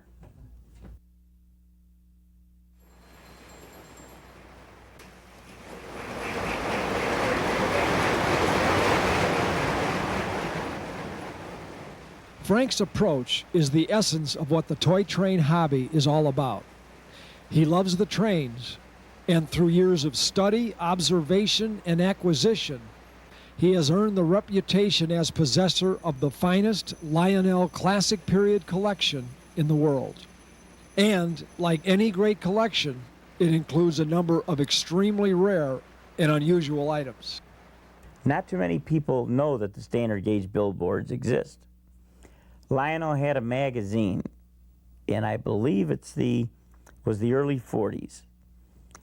And they offered these, if you sent for subscription, you got 4 billboards free, a set of 4 free. They also offered at a later date a second set of billboards, which are even harder. The rare 436 power station has Edison service instead of power station. Frank paid $11,900 plus the buyer's fee for this uncatalogued set. The unusual thing is that any 9 orange set in like new condition, boxed, is very hard to find. But this particular one is an uncatalogued box. It has a P.O. box number, P.O. 50, which is made designated for a Pittsburgh store. It came up at an auction, and I went to the auction in hopes I'd have a chance of purchasing it. Well, the bidding was hot and heavy, but I was lucky enough to obtain it. Lionel electric type engines have openings punched in their frames. The frame on this 402 is not punched. One-of-a-kind items include sets painted in colors Lionel considered producing but never did. These unusual colors are called paint samples. Another seldom seen accessory is the black and red 200 turntable. Frank does not agree with those who say standard gauge is dying. There seems to be more people after Lionel Classic period trains. They don't seem to stay on the tables very long. If a Lionel Classic period standard gauge train is anywhere near excellent, it's bought immediately. Everybody tells me standard gauge is plentiful. The prices of standard gauge are going down because it stands to reason. Those who played with standard gauge are dying. They're getting old. But I don't see it. So I have to take their word that standard gauge is dying versus the facts I see. Standard gauge is hotter than ever. The real aggressive collector. This is the man that is in pursuit of these trains with an obsession. This man can't find enough trains to buy. That's what I see in Lionel Classic period standard gauge. And every year, the prices go up.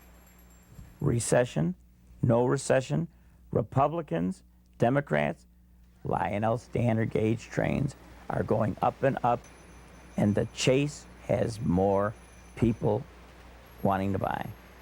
I attend auctions. The prices are getting higher and higher. And instead of less bidders, there's more bidders.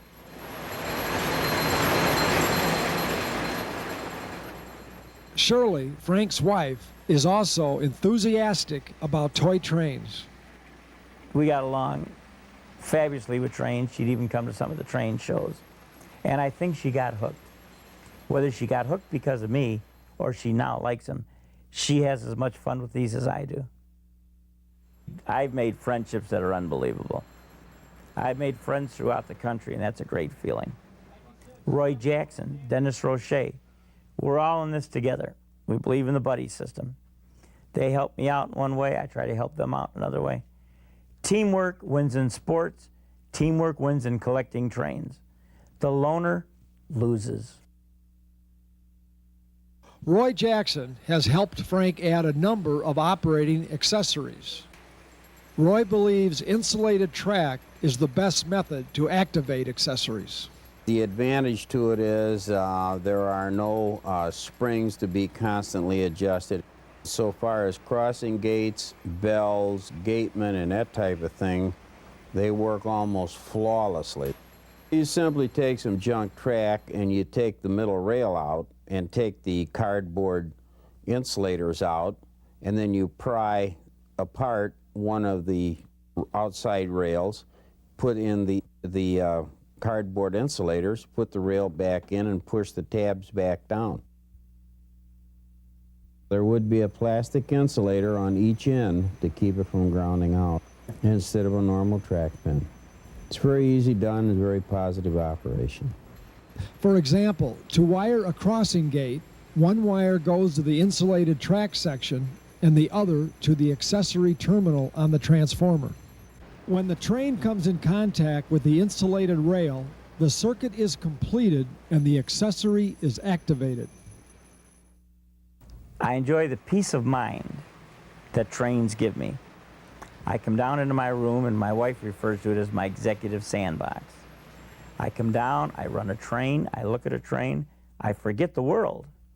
I don't know about taxes. I don't know about governments.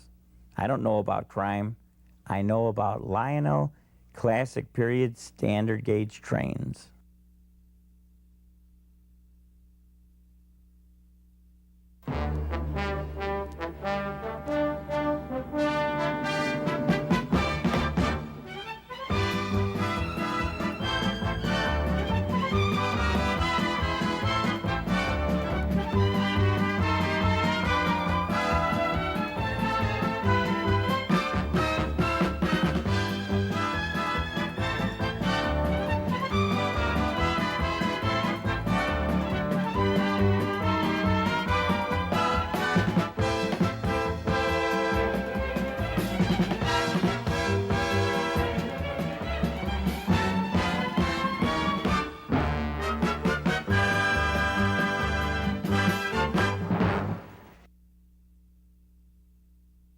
Three-year-old Elliot Feinberg's dream was to bring the joys of model railroading to as many people as possible.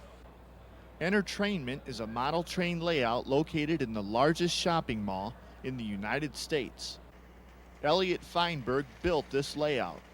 This is his story. Welcome to Entertainment. Come on in.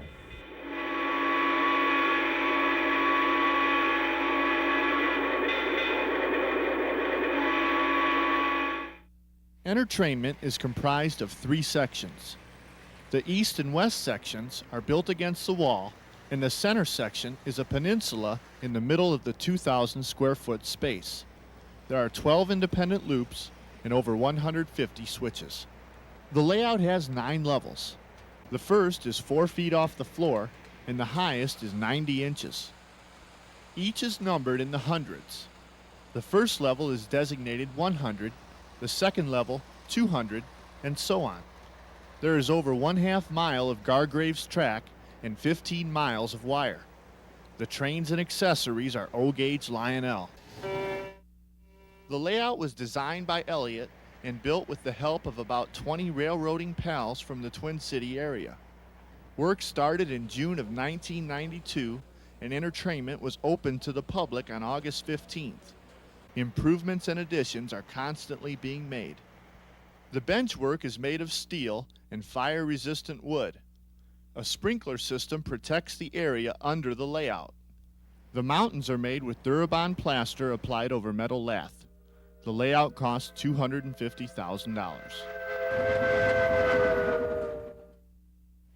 Elliot uses a system of passing sidings and relays to operate multiple trains on the same loop. Currently, we're up to a capability of 17, but the room is designed for over 30, and eventually we think we might be able to get over 40. So Stan Roy is going to have a little catching up to do. To explain the system, let's examine the 200 level. It consists of a single 125-foot loop with 2 passing sidings. There is a passenger station next to one siding. The other siding is hidden behind the farm scene.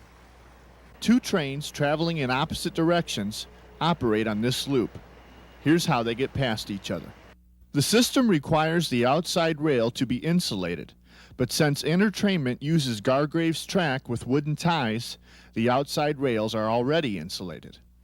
All you have to do is add fiber pins to the ends of the track section.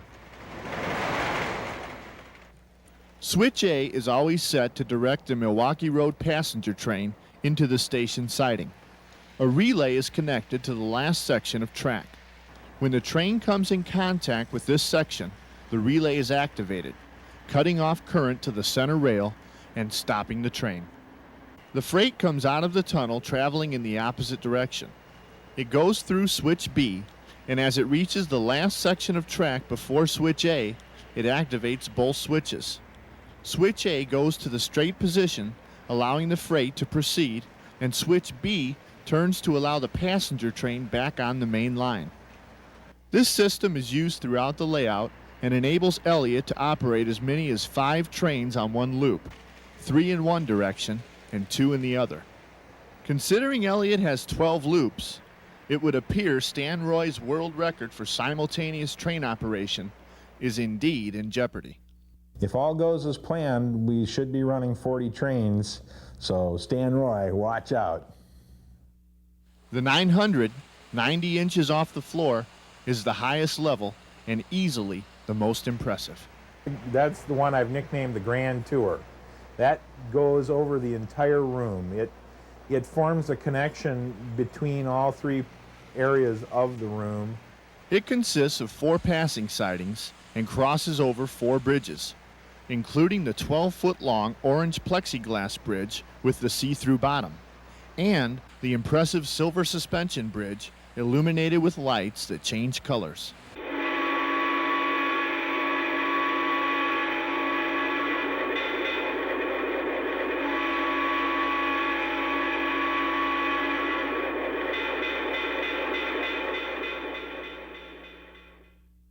The Lionel equipment has been spectacular. We put Delaware and Hudson RS3 on the track in September. It did not come off the track, I think, till March. It did actually need a motor at that time.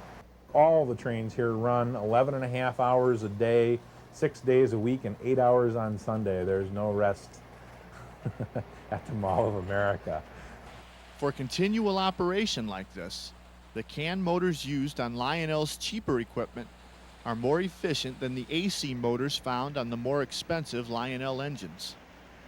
We started off running the AC equipment here, and it was just a nightmare. I mean, things were going down all the time. Worm armatures were part of the problem. Here's the armature of a Lionel AC motor after 1 week of operation. The first problem is that the commutator has a path worn in it so badly that we've got a spot that's entirely bare. I think you can see right here that there's a spot on the shaft where it goes through the bearing plate that the shaft has been reduced in size. The gears are getting pretty badly worn. And lastly, the field windings here, the windings on the armature are totally burnt. CAN motors don't have armatures.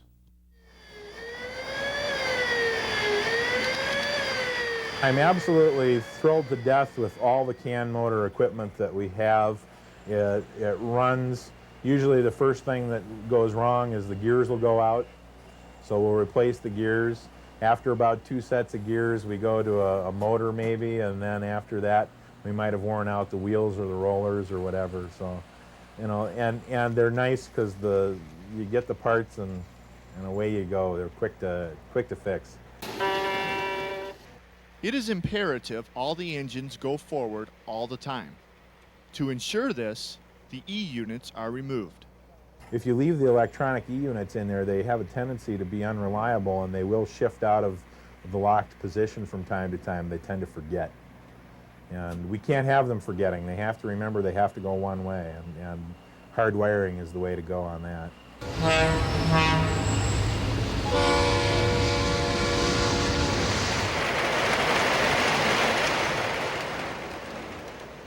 Most public toy train exhibits have accessories and encourage visitors to push buttons.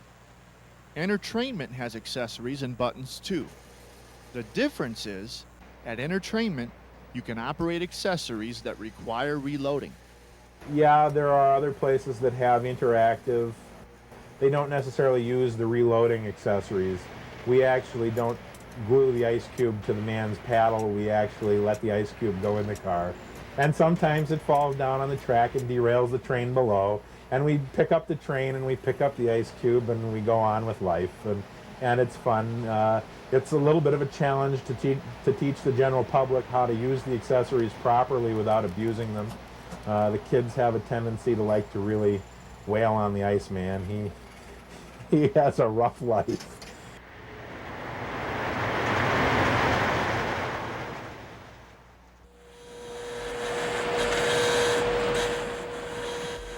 Entertainment is operated by Elliott and a 3-man staff.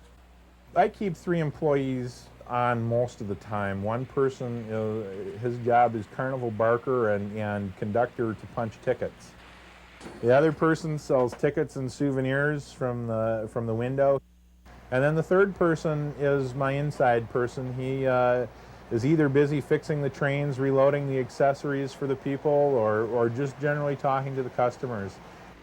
Phones are located at various points around the layout. They direct the visitor's attention to various highlights.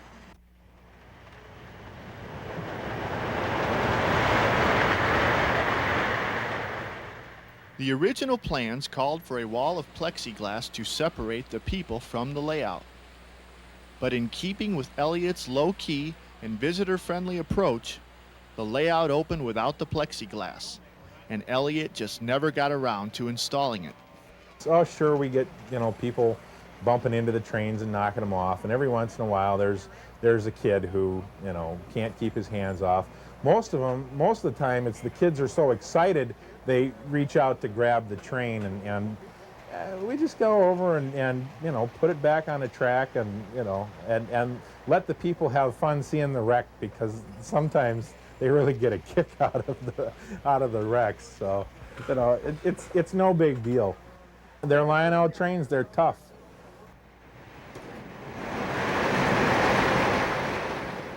We've got 27 6.3 volt transformers. They're ganged together in groups of 3 to form 9 power supplies. They're mounted onto 3 boards and scattered throughout the room, 1 per peninsula. So there's 9 little transformers on 1 board. No ZWs here. The train is actually being powered by DC.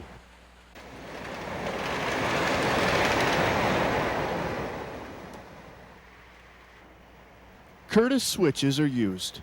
I strongly recommend the Curtis. They cost a little more, they take a little longer to get, but the product is spectacular. We have not had a problem with those turnouts, and they look like they will last forever. Structures include kits by Buildings Unlimited and some homes that may look familiar if you are a resident of St. Paul. I drove around the city of St. Paul and took photographs of nice-looking houses all throughout the city. We took them over, got the pictures developed, picked out the ones we wanted, had them enlarged to an approximation of O scale. Elliott cut out the windows and the outside shape, mounted it on plexiglass, and added illumination. The results are fresh and effective. The lighting system is controlled by computer. A full 24-hour day representation is 15 minutes long. So we're actually open for 46 days per day.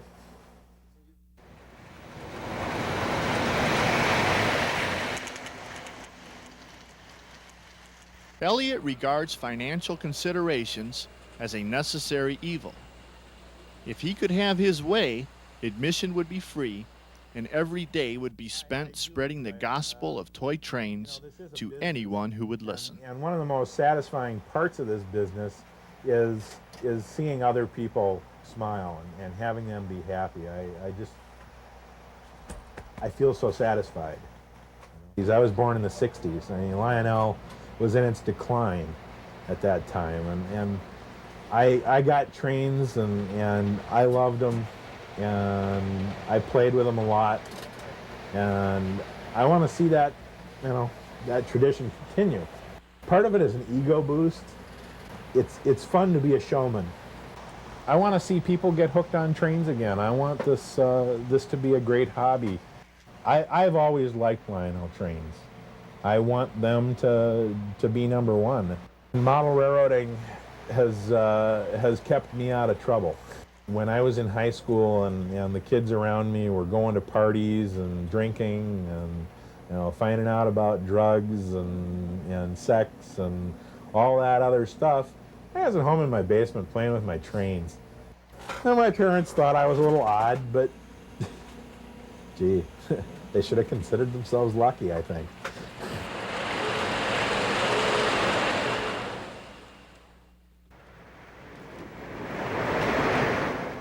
One of my favorite things in design is, if you can possibly do it, use your walls for your scenery. You know, build around the perimeter. You get more from your layout. And that's what we did. We built the center peninsula so that, number one, we could have more trains, but number two, it was kind of built as a view block so that you didn't walk into the room and get exposed to the entire room in one shot. When you walk into entertainment, you are in a miniature world and you walk through the middle of it. It's not like you're behind glass. It's not like there's a barrier there. It's not like you walk around the outside and I mean, it's around you 360 degrees. You actually have trains on both sides of the aisle. You're constantly being surrounded by trains. They're even over your head.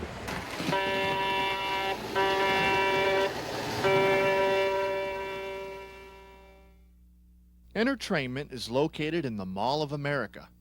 The Mall of America is not just another mall. The mall is truly spectacular. People are overwhelmed when they come here.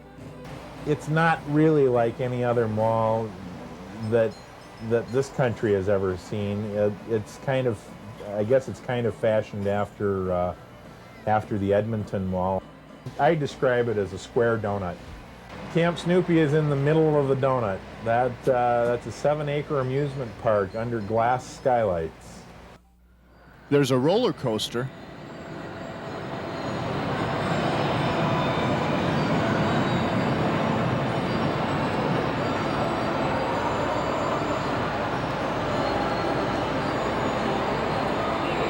A log ride like the Shoot the Chutes at the old Riverview Park in Chicago.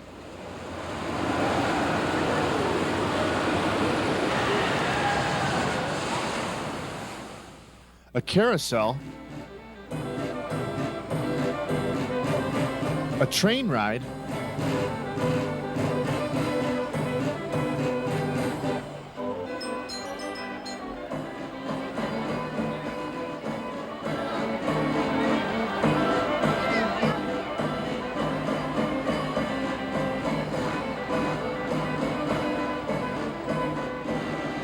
a truck ride,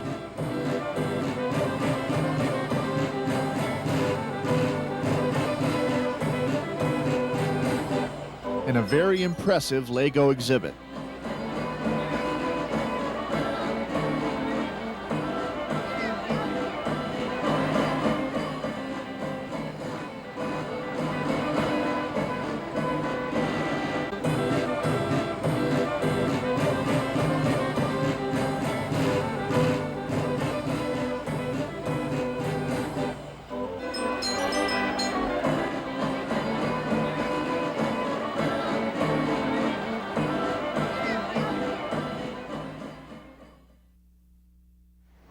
Maintenance around here, we go by the motto, if it ain't broke, don't fix it. If we see that a train is having problems, we'll deal with the problems as they come up. My ear is very tuned in to hearing the squeak, of a dry bearing. If it's dirty, we clean it. If it's broken, we fix it. And if it's squeaking, we oil it. There's a common myth about Gargrave's track, that Gargrave's track eats up your rollers and Gargrave's track eats up your wheels. Baloney. What does cause wheels to wear is electrical contact. When you don't get good electrical contact between the wheel and the rail or the roller and the rail, that's where it arcs, it pits, and your rollers and your wheels start to slowly disappear. We do not rely on the metal pins that are provided with the track for electrical contact. We have feeders going to every rail on every section of track if it's over, say, a foot long. Right now, we've already drawn over 100,000 visitors through entertainment, 100,000 paying customers. Elliot is a happy man. Entertainment is his pulpit, and he is preaching the gospel of toy trains to the multitudes. Now if he could just get the mall people to forget about the rent.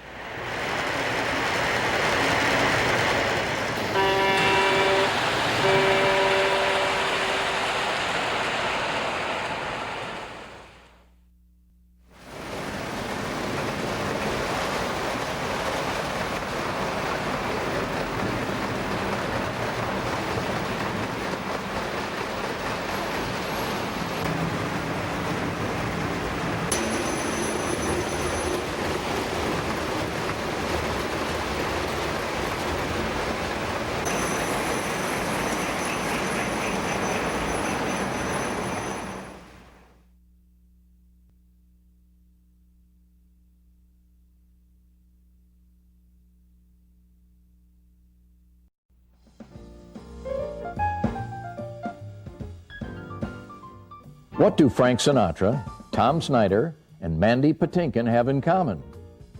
They are all featured in TM's new Celebrity Train Layout series.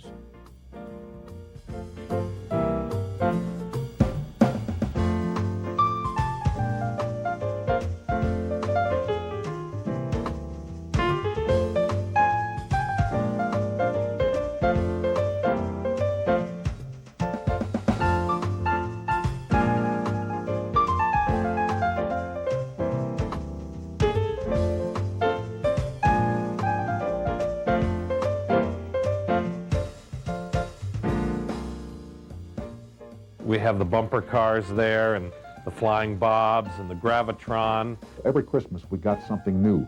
The Bascule Bridge, the log loader, the 397 coal loader.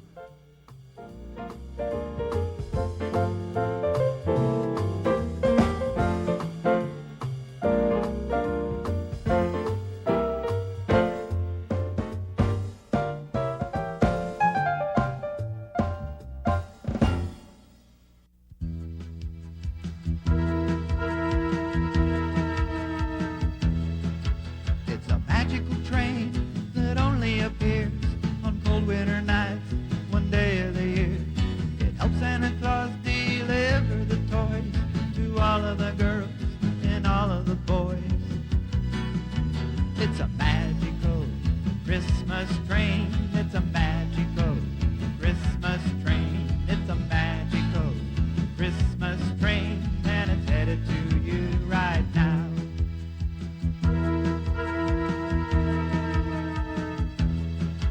As it travels through the ice and the wind and the cold, it carries the dreams of the young and the old.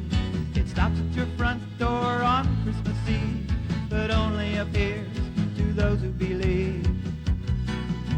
It's a magical Christmas train.